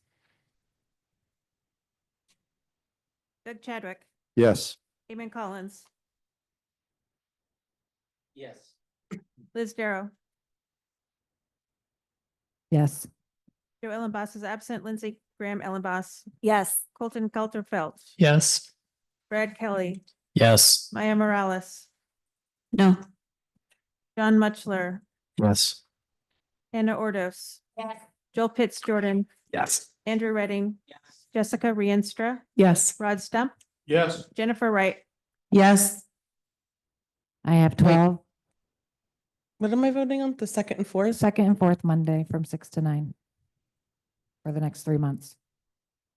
No, maybe.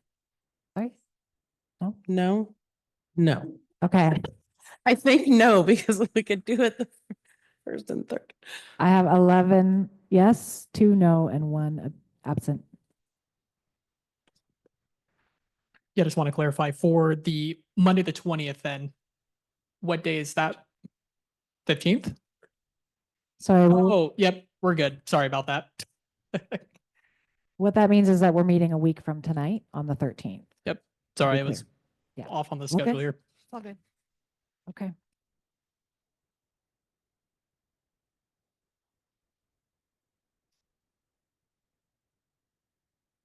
Yeah, so those dates for the next 3 months are January 13th, January 27th, February 10th, February 24th, March 10th, and March 24th.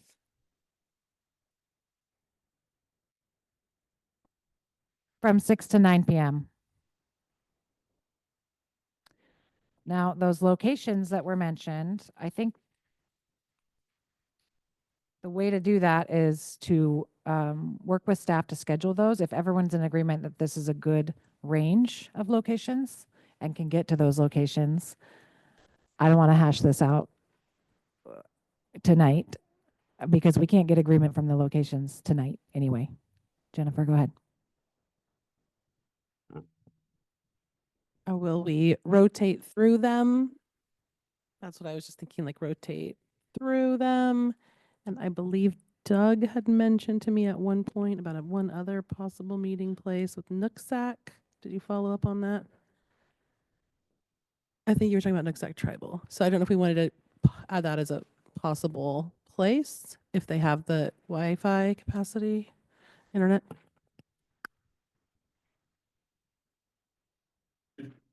We did it in the past.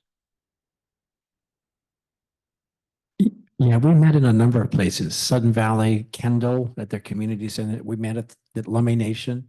And I would like to make a motion that we ask staff to find a diversity of places for us to meet. I think they have a sense as to what we're interested in, because there are logistics, chairs, microphones, recording. This is a significant burden. And we didn't have Zoom 10 years ago. So I'd like to see us by motion to leave it to staff to find a diversity of Whatcom County locations for us as they are able to do. Can we do it that way? I'll make that as a motion. I second that. Just a point of discussion, I would like to recommend to this body that at least the first 5 or 6 meetings, rather than holding them downtown Bellingham, that we're out in the various, we hit the libraries in all the different districts early on so that we're getting that public input for people that may not be able to make it here to Bellingham. I would hate to see one out in Ferndale, then the next one down in Bellingham, then up in Glacier or Kendall, and then back down here to Bellingham. So again, my recommendation for this body, and if we're going to have the council, the clerks assist us, the staff, that they try and schedule all those, front load that. I think we had also had a discussion at one point about doing like district 1, 2, 3, 4, 5, or 5, 4, 3, 2, 1, and then continue rotating through. So like if we had multiple locations in district 3, that would be fabulous if we had multiple rotations through it, right? But that would be ideal from my perspective. That way it's balanced and it's not Bellingham centric, right? So I'm with Doug on that. I think one thing we could keep in mind too is that we're going to be asking for presenters from the county to come in. And so maybe we time some of our Bellingham centric meetings with those presenters. So just something for staff to keep in mind. I would recommend that our next meeting though, we have probably here while we're finalizing all of these things, but that would only be a recommendation.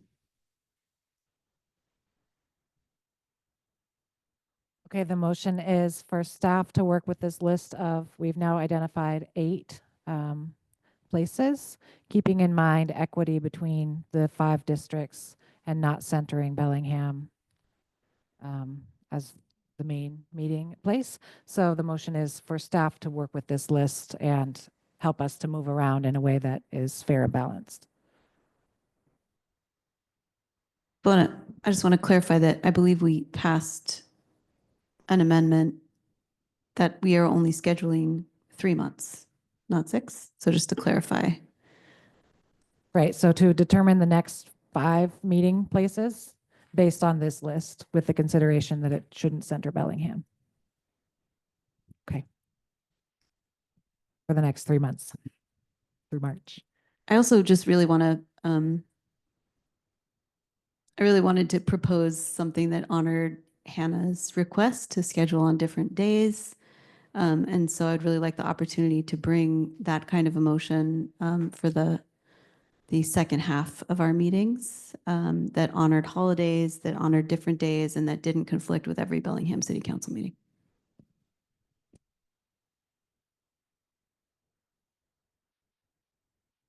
Okay, Kristen, go ahead. Doug Chadwick, Yes. Eamon Collins. Liz Darrow, Yes. Joe Ellenboss is absent. Lindsey Graham Ellenboss. Yes. Colton Kaltenfeld. Yes. Fred Kelly, Yes. Maya Morales, Yes. John Mutchler, Yes. Hannah Ordos. Yes. Joel Pitts Jordan, Yes. Andrew Redding, Yes. Jessica Rienstra, Yes. Rod Stump, Yes. Jennifer Wright. Yes. I have 14 yes and 1 absent. So just to clarify, were you asking to make a motion?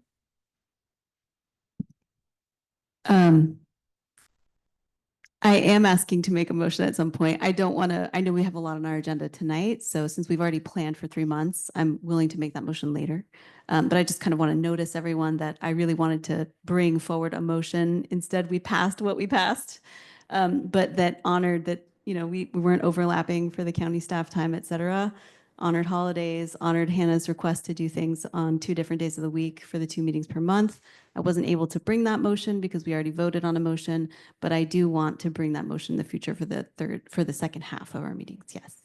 So I don't need to do that tonight. Does that help Okay. clarify? Yeah, thank you Okay. for clarifying. I'm sorry I misunderstood you. Okay, so we have an open public meetings and open public records training requirements presentation. I want to check in with the commission. We've been sitting here a long time. Does anyone need 5? Take a 5-minute break and come back here at 8:19.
Oh, okay, good for her.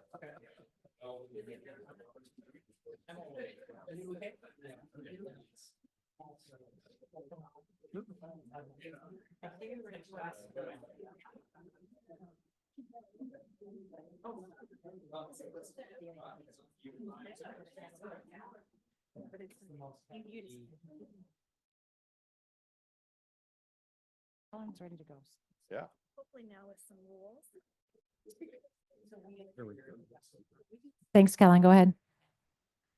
Thank you very much, members of the commission. My name is Kellen Kustra. I'm a deputy prosecuting attorney. I've been with the county about 11 years now. Helen, I'm sorry. I think you have to get closer. Yeah. Sorry, I know you're tall.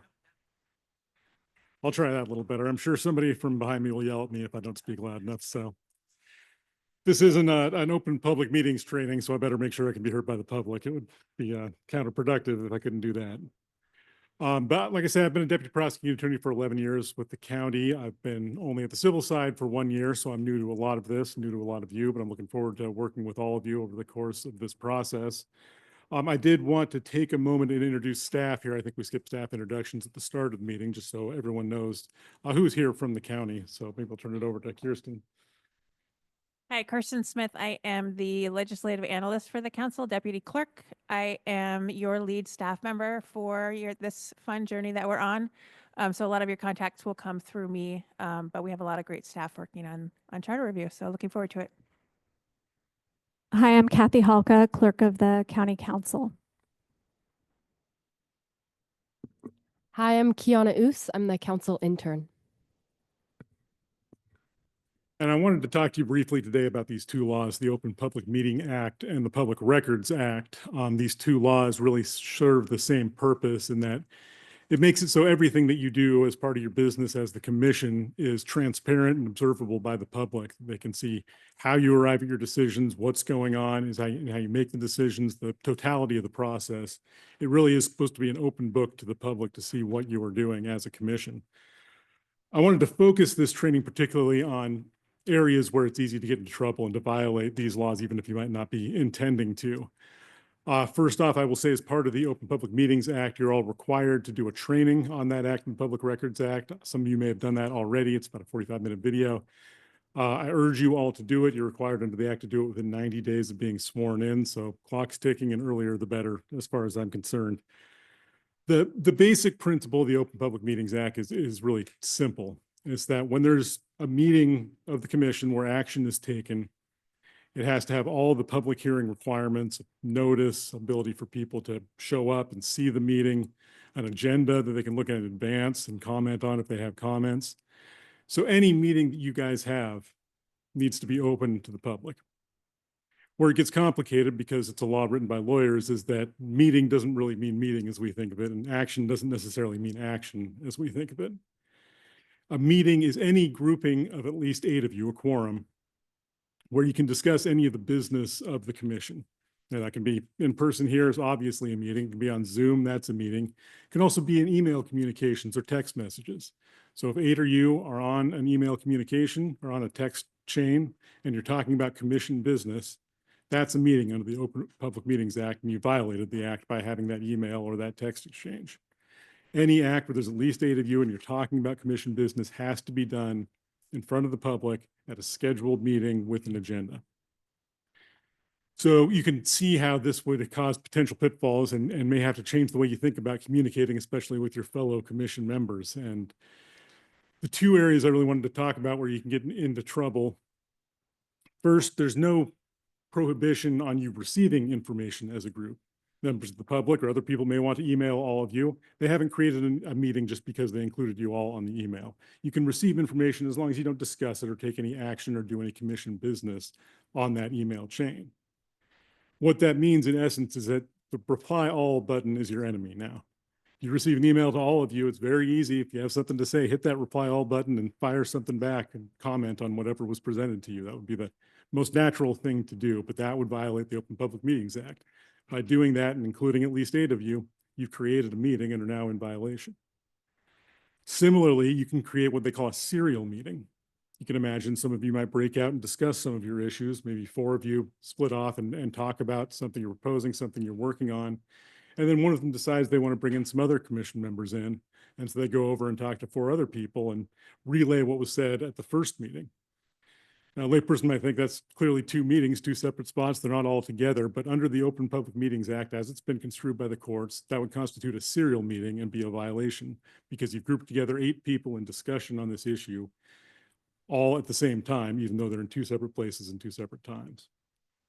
So the lesson is be very, very careful in how you share information. If you want to bring something to the group, put something before the commission, you need to do it at these meetings here where it's in full view of the public. The reason we don't violate the Open Public Meetings Act is it's not just because we all want to do a good job and follow the law, although it's certainly that too. It is a civil penalty for anyone who has a meeting in violation of the act of $500 for the first offense and $1,000 for later offenses. Maybe more importantly, action that you take at a meeting that's done in violation of the act can be null and void. And that can leave the work you do open to challenges down the road. If they find you've been violating the act, they can find the actions that led to whatever you pass, whatever action you do take, could be challenged in court later as null because of those violations. And we're all, here giving our time, trying to work to create a good product for the county. And you don't want that work undermined by technical violations of this act. So I'd urge you to do the training quickly and really take it in and be careful. And if any questions come up, let me know. Email me, call me. I'll be happy to clarify any questions that pop up under the act, because the other thing that violating the act does is leave the county open to potential liability, which is my whole job to try to avoid. So please, any questions, and no matter how small, give me a ring, give me a call, send me an email, and I'll try to answer it the best I can. The other act I want to talk about is the Public Records Act. Now, it's often said pretty much at the start of every public records case that Washington has one of the most expansive public records acts that exists. They really design it so that almost all public records are available for inspection to the public. As public agency officers, you will now be creating and holding and retaining some of those public records. It's any writing created for government purpose that you're retaining in your files. On your phone, on your computer, anywhere these records might be, they're public records and potentially disclosable. So what that means first off is that you have to retain these records. All your emails, text communications, reports you might review, anything that relates to commission business, you have an obligation to retain for a period of up to 2 years. That's the retention schedule set by the Secretary of State. And during that 2 years' time, if somebody comes in with a public records request and wants to see those records, we'll be coming to you. Here's the request, and asking you to search your records to see if you have any responsive records to that request. You'll be asked to detail your search so we can show that you did a diligent search and that you looked anywhere it would be reasonably likely for records to be found, which really gets into what I want to talk about in the Public Records Act, and I think is the most important, especially for you commissioners as you're coming in as citizens, not public employees who don't have county emails necessarily. You've got your private cell phones, private emails. Is that my advice would be to erect as much as possible a complete wall of separation between your personal communications, be it text, email, what have you, and your work for the commission. That will make it far, far easier for you to conduct these searches of public records, to not miss something, and to not endanger your personal records and have something you don't want to become a public record made public. How this would generally work is if we did get a records request, we come to you and ask you to search your records, detail your search terms, show what kind of efforts you made to find responsive records. And if you've isolated your personal emails, your personal text messages, personal phones, you can just fill out an affidavit and say, I didn't use this for government purposes at all. So you don't need to search. You don't need to try and find records on there. You can say, I know, and I swear under penalty of perjury, there's no records on this phone. That'll make it much easier to deal with requests. The other way you really want to keep a wall of separation between government work and your personal work is in the communications themselves. Once the communication has some government business, the whole thing's a public record, and the whole thing's potentially disclosable. You guys are going to be working a lot together over the next 7 months plus. You're likely going to develop friendships, socialize. Keep communications about social things, about how's that vacation, how you're doing after the operation. Keep them in completely separate communications from your commission work. And that will ensure that nothing you say gets disclosed under the Public Records Act that you didn't want to. The other aspect of that is that all your official communication, all your communication for the commission, you should assume that is disclosable and will be examined upon request by the public. The Public Records Act is very broad, and there are very few exceptions, and even fewer, I would say, that would likely apply to official communications from this commission. All your communications, your discussions behind the scene is likely going to be public upon request. Keep that in mind as you're writing emails, keep that in mind as you're sending text messages, that you should always have the Public Records Act in the back of your mind, that you're creating a public record. This may end up being disclosed to the public. Are there any questions about either of those things?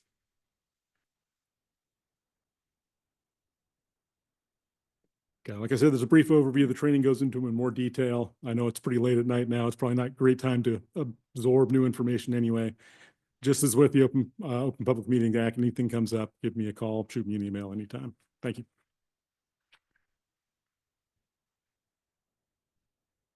Okay, we're getting there. There's an item on the agenda that we skipped over because we were moving around a little bit, and I just want to make sure that we have a brief discussion of it, and that is the process for proposing, discussing, and voting on amendments. So 10 years ago, the process was that a proposed amendment to the charter would be introduced without discussion, and then discussion and a potential vote would be the following meeting. And I can see the logic behind that because it gives people time to do their homework on their own time so that we're not using public time to do that live. But the 2025 Commission can determine our own process. And so I want to have a brief discussion so that we all have an understanding before next week. What is the workflow that we're going to do? Are we addressing the amendments one at a time? How do people want to do that? Because there will be also requests for amendments coming from the public or possibly staff. I mean, this is a thing that's going to start happening. So I think it's really important for our body to be solidified in how do we want to handle that.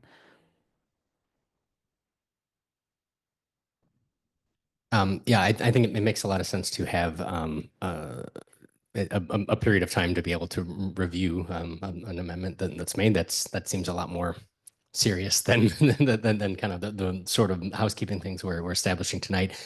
Just to clarify, like if an amendment is proposed and then it's considered at the next meeting, if in that interim there was discussion and reflection and we want to amend it, then yeah, that's still something we're doing at the subsequent meeting. We're then taking that discussion and proposing amendments to it.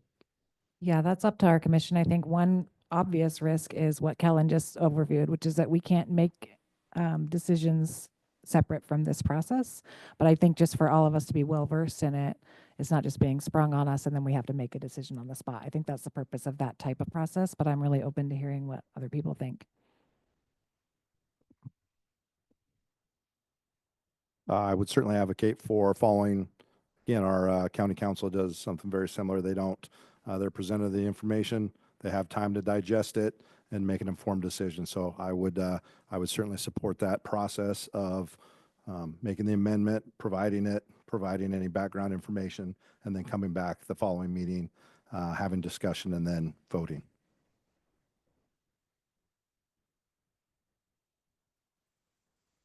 Just confirming what Eamon might have been mentioning before. So say this meeting, we make a proposal, it goes up for vote in the next meeting. If we were to make a change or amendment to what was presented in this meeting, would it get pushed then to the the third meeting from now? Or do we accept amendments to that proposal during that meeting?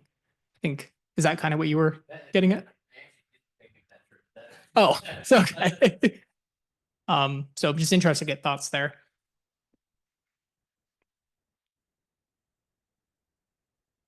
Yeah, that's a great question, Colton.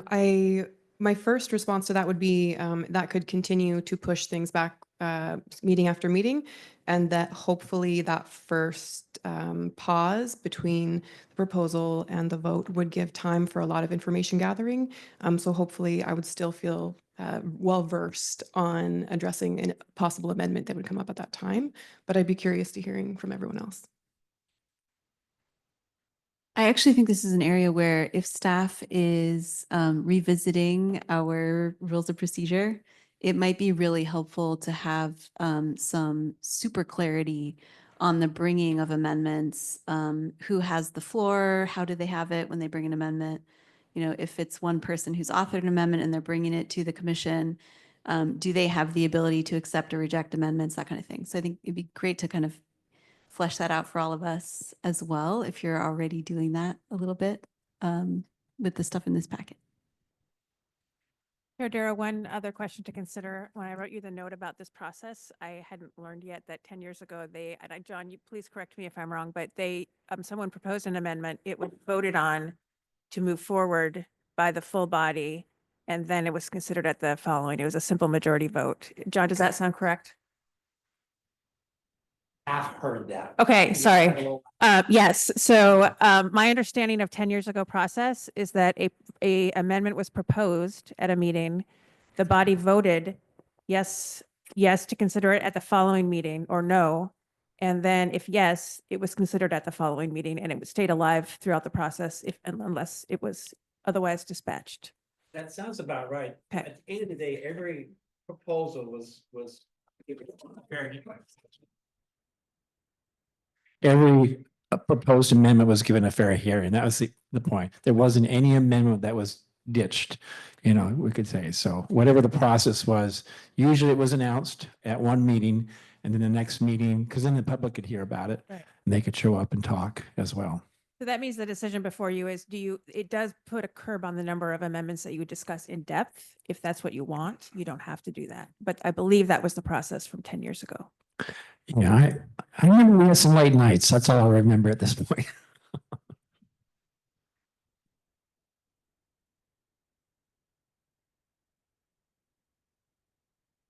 Is this something like what Maya was proposing, where it might be a good idea for us to get more information from staff, and or what has happened before? I don't know.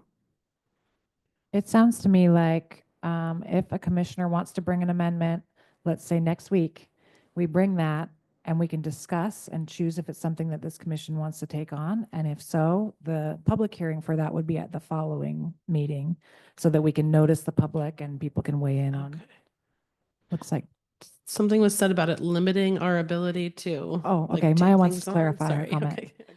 Yeah, I'll just clarify what I introduced earlier, which was that Colton raised a question about, whether like an amendment would actually push it out further to another meeting, et cetera. And so that was my proposal, to ask staff for just clarity around Robert's rules, because I think actually the rules that we've adopted really dictate how the rest of that works. But we do probably need to know within that process, what are the duties or obligations or rights, I guess is maybe not the right word to use, but of the person bringing the amendment. And what are the rules of order that they need to follow, as well as the rest of the commission. Does that make sense? It looked like Colton had a question. I was going to. Yeah, I was just going to formulate potentially a motion to just get us moving here. So I motion that we amend our rules so that any member of the commission can propose a proposed amendment to the charter. And upon a simple majority of the council, it would be moved, or to the commission rather, it would be considered at the next meeting. And that proposed amendments could be made at that meeting. And of course, then a supermajority would follow the process in the charter. I have a second.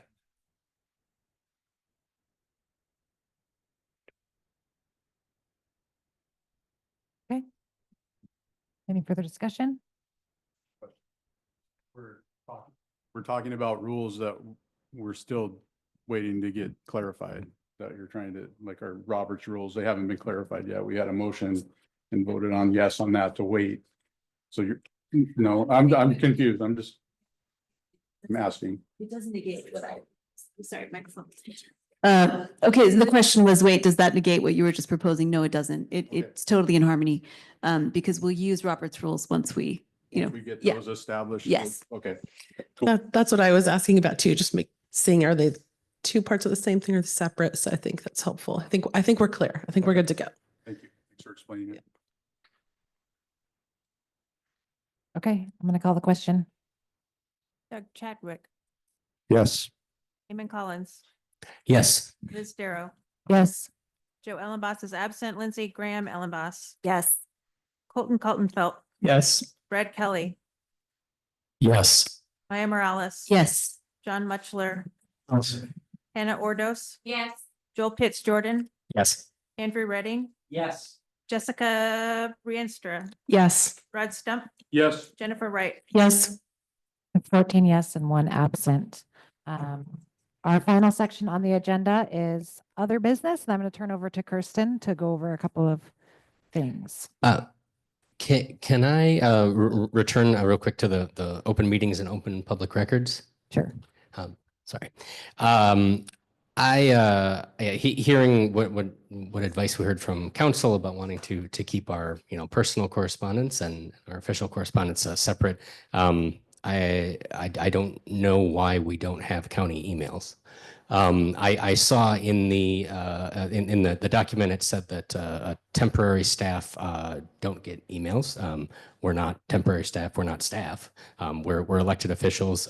It would cost the county nothing. I'm sure that adding 15 email addresses that'll take the IT person a few minutes is not going to bump the county up into a new hosting plan with however many hundreds of email addresses that exist. Given that we serve for without compensation, and we're giving a significant amount of our time. It doesn't seem unreasonable to me to ask for an email address that makes it easier to comply with public disclosure law. I don't want to have to be trying to constantly thinking about copying the charter email address that was suggested in every correspondence. I do want to be very reachable and accessible by members of the public. It just, that seems like it would be a lot clearer to me. So I guess I want to make a motion that we request of the county that we get email addresses. I see your hand, Kathy. Yeah, I'd just like to respond that the request was made to IT, and the director of IT had clarified that we don't provide email addresses to people who are not county employees. We don't provide them to advisory board members. And, you all are welcome to set up your own free account through any number of service providers to isolate your emails related to your duties on the commission. Another option is to just copy the charter at email address. Then thank you for clarifying. And I understand it's not you trying to block us, but also an IT director. I don't think can just say that elected officials don't get an email address. It seems like a very bare minimum request to me to try to ensure that I'm not putting myself in legal jeopardy. Andrew.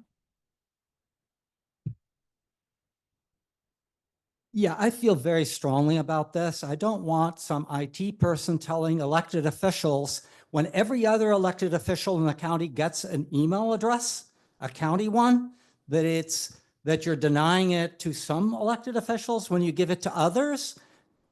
I'm not meaning this against you.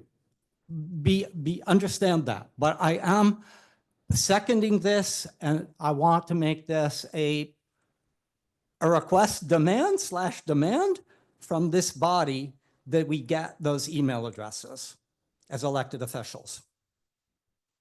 I see. Commissioner Mutchler, go ahead. Boy, and I have to agree with the consensus of this commission. I was on this body a dozen years ago, and there was a public records request, and I never could figure out why this was the case, but it went back to certification of the election. It didn't just start today. The public records, we were told we had to go back into our emails back a month ago. And we had at least 2 public records requests. They wanted everything that had to do with the commission. And it was a pain. If we have a county email, all we have to say is check out the county email, because that's all we're using for. So I sense a consensus here, urge the county to figure out how to provide emails for us.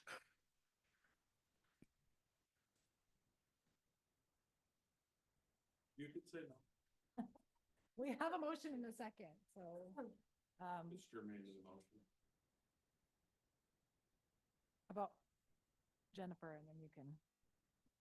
I would just agree with everything that's been said here from the other commissioners and say also, I think for members of the public to be able to be in touch with us, having our individual county emails, so people from our district can easily get to us without us having to put a personal email address out there. Be wonderful. I'd love to also see a more robust website with respect to what we're doing and who we are. But anyway, at a bare minimum, having email addresses. Yes, please. Go ahead, Councilman Ellenboss. We had this request in 2015 and we were denied. And it bothered me a lot because I think you guys as elected officials deserve a way for the public to reach you. And I think that the county should provide that. However, that's going to come at a cost.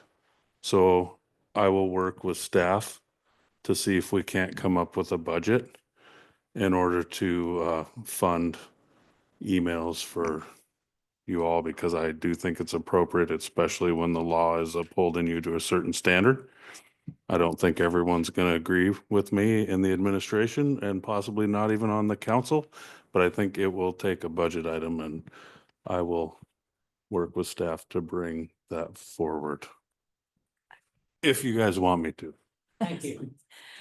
Okay, Nice. yes, go ahead. I just want to, just for public info, I want to be clear that I did email one of our council members and propose that we actually have a budget item for the Charter Review Commission, because we don't really have a clear and detailed budget item for this elected body in our county budget.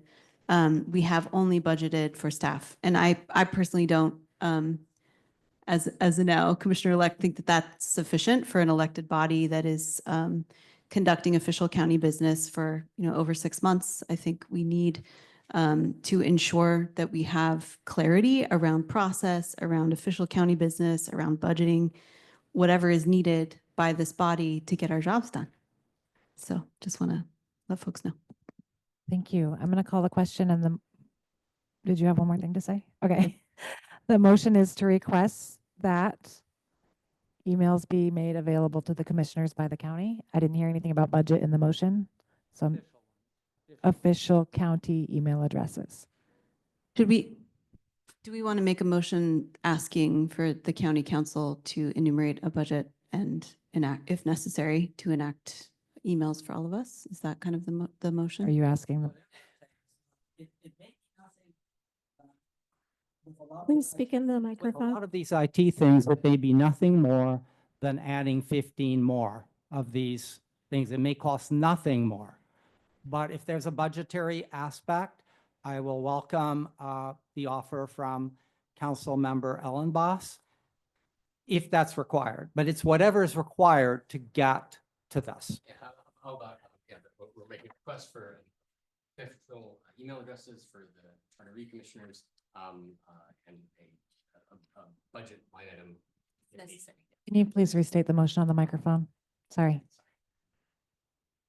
The amended motion is to request that the county provide Charter Review Commissioners with official email addresses with a budget line item if needed.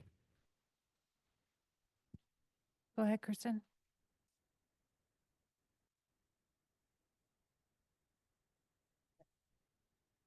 Doug Chadwick. It was already Oh, yeah. made and Yeah, seconded and then, yeah, okay. Go ahead, Doug. Doug Yes, you Chadwick. Yes. Eamon Collins. Yes. Liz Darrow. Yes. Joe Ellenboss is absent. Lindsey Graham Ellenboss. Yes. Colton Kaltenfelt. Yes. Brad Kelly. Abstain. Maya Morales. Yes. John Mutchler. Yes. Hannah Ordos. Yes. Joel Pitts Jordan. Yes. Andrew Redding. Yes. Jessica Rienstra. Yes. Rod Stump. Yes. Jennifer Wright. Yes. I have 13 yes with 1 abstention and 1 member absent. Okay. So now I'd like to turn it over to Kirsten for the other business section, please. Just real quickly, a couple of things to keep in mind, and we'll go over this again. There will be, as we talked about earlier, Zoom availability if you need to attend a meeting by Zoom. It will not be as good as this room when we're abroad, out of Bellingham, but it will be available to you. I will send you calendar invites with the Zoom panelist link that is unique to you in each one. So just keep in mind it's a link unique to you. You'll come in as a panelist. The regular public is there as an attendee. So you'll be able to turn on and off your screen, turn on and off your mic. So just be aware of that. If you have problems, you can contact one of us during the meeting. You can text me during the meeting. I'll make sure that you have that number. Second item, guest presenters. One of you mentioned this earlier. There is an opportunity to have folks from the county department heads who you want to hear from attend your meetings. We need to know that in advance, obviously. I'd like to know what you're thinking in terms of who you'd like to have attend, and we'll see where we can fit them in. We have received a proposed amendment from one of the department heads, one of the elected officials in the county, so they're thinking about this. They know it's here. They know you guys are here, and they need to talk to you about it. So that's a process that we're going through, but just keep in mind that those requests should come through me if you can make that happen, and we'll get them to a meeting if we can.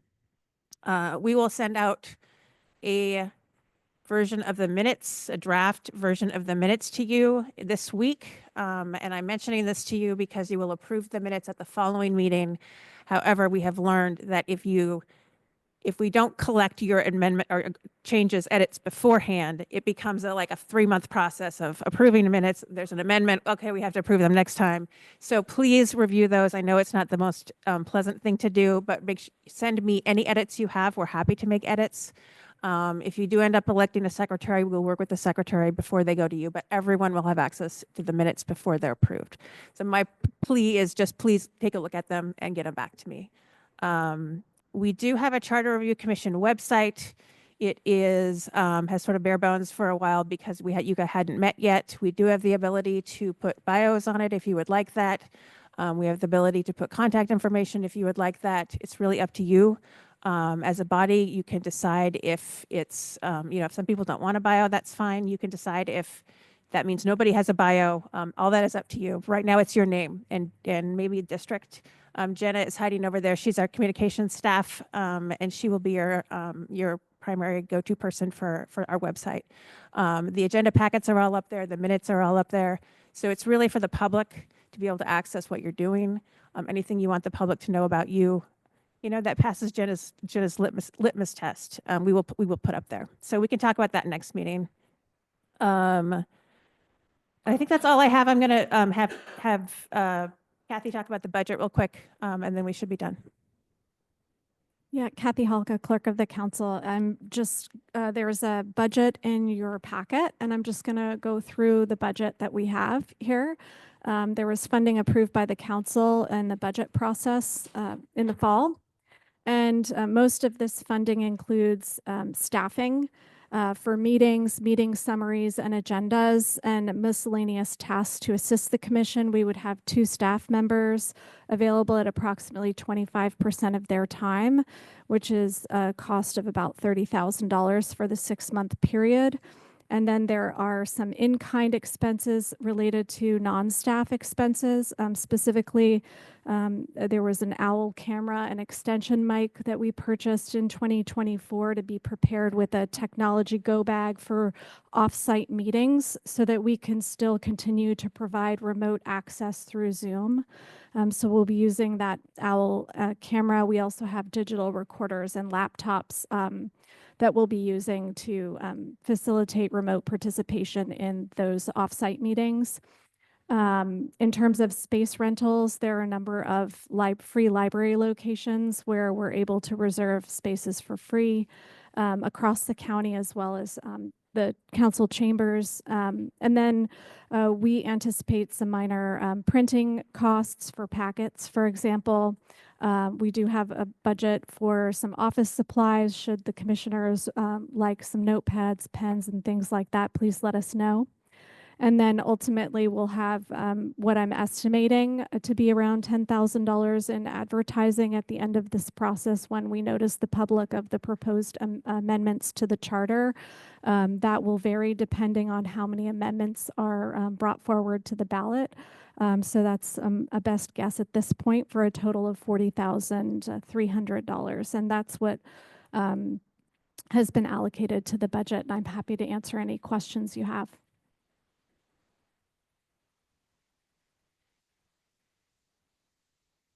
Any questions on the budget?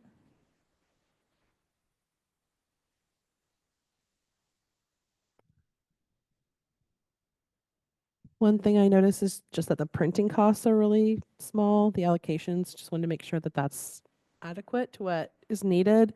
And then the other piece is when it says web updates, notices, and assistance, it's under miscellaneous tasks. And I'm just wondering if our email addresses could fall under that miscellaneous task so that we don't have to have another budget request.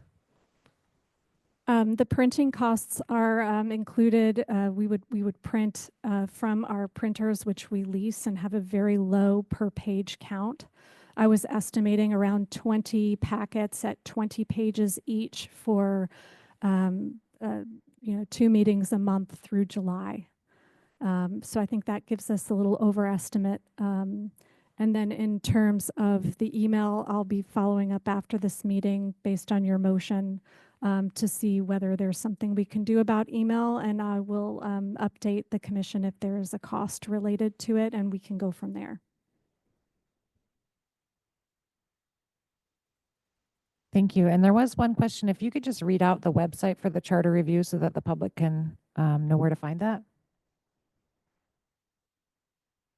It's www.whatcomcounty.us/4487, and that will get you to the charter review page. And if you would like, you can also go to the home page and go to departments, select county council, and there's a quick link on the left side. I would add, you can also Google 2025 Charter Review Whatcom County, and that'll put at the top link on. Don't put 2015 though. That's not good. Great. Kirsten, do you want to cover those last two quick items? I think those were in the event that members had anything they wanted to talk about. Okay. Requests for next agenda items. Should we email those to you? That'd be great. Okay. Anything else? We don't have any old business because we're not old yet, but does anyone else have anything they want to bring before we adjourn?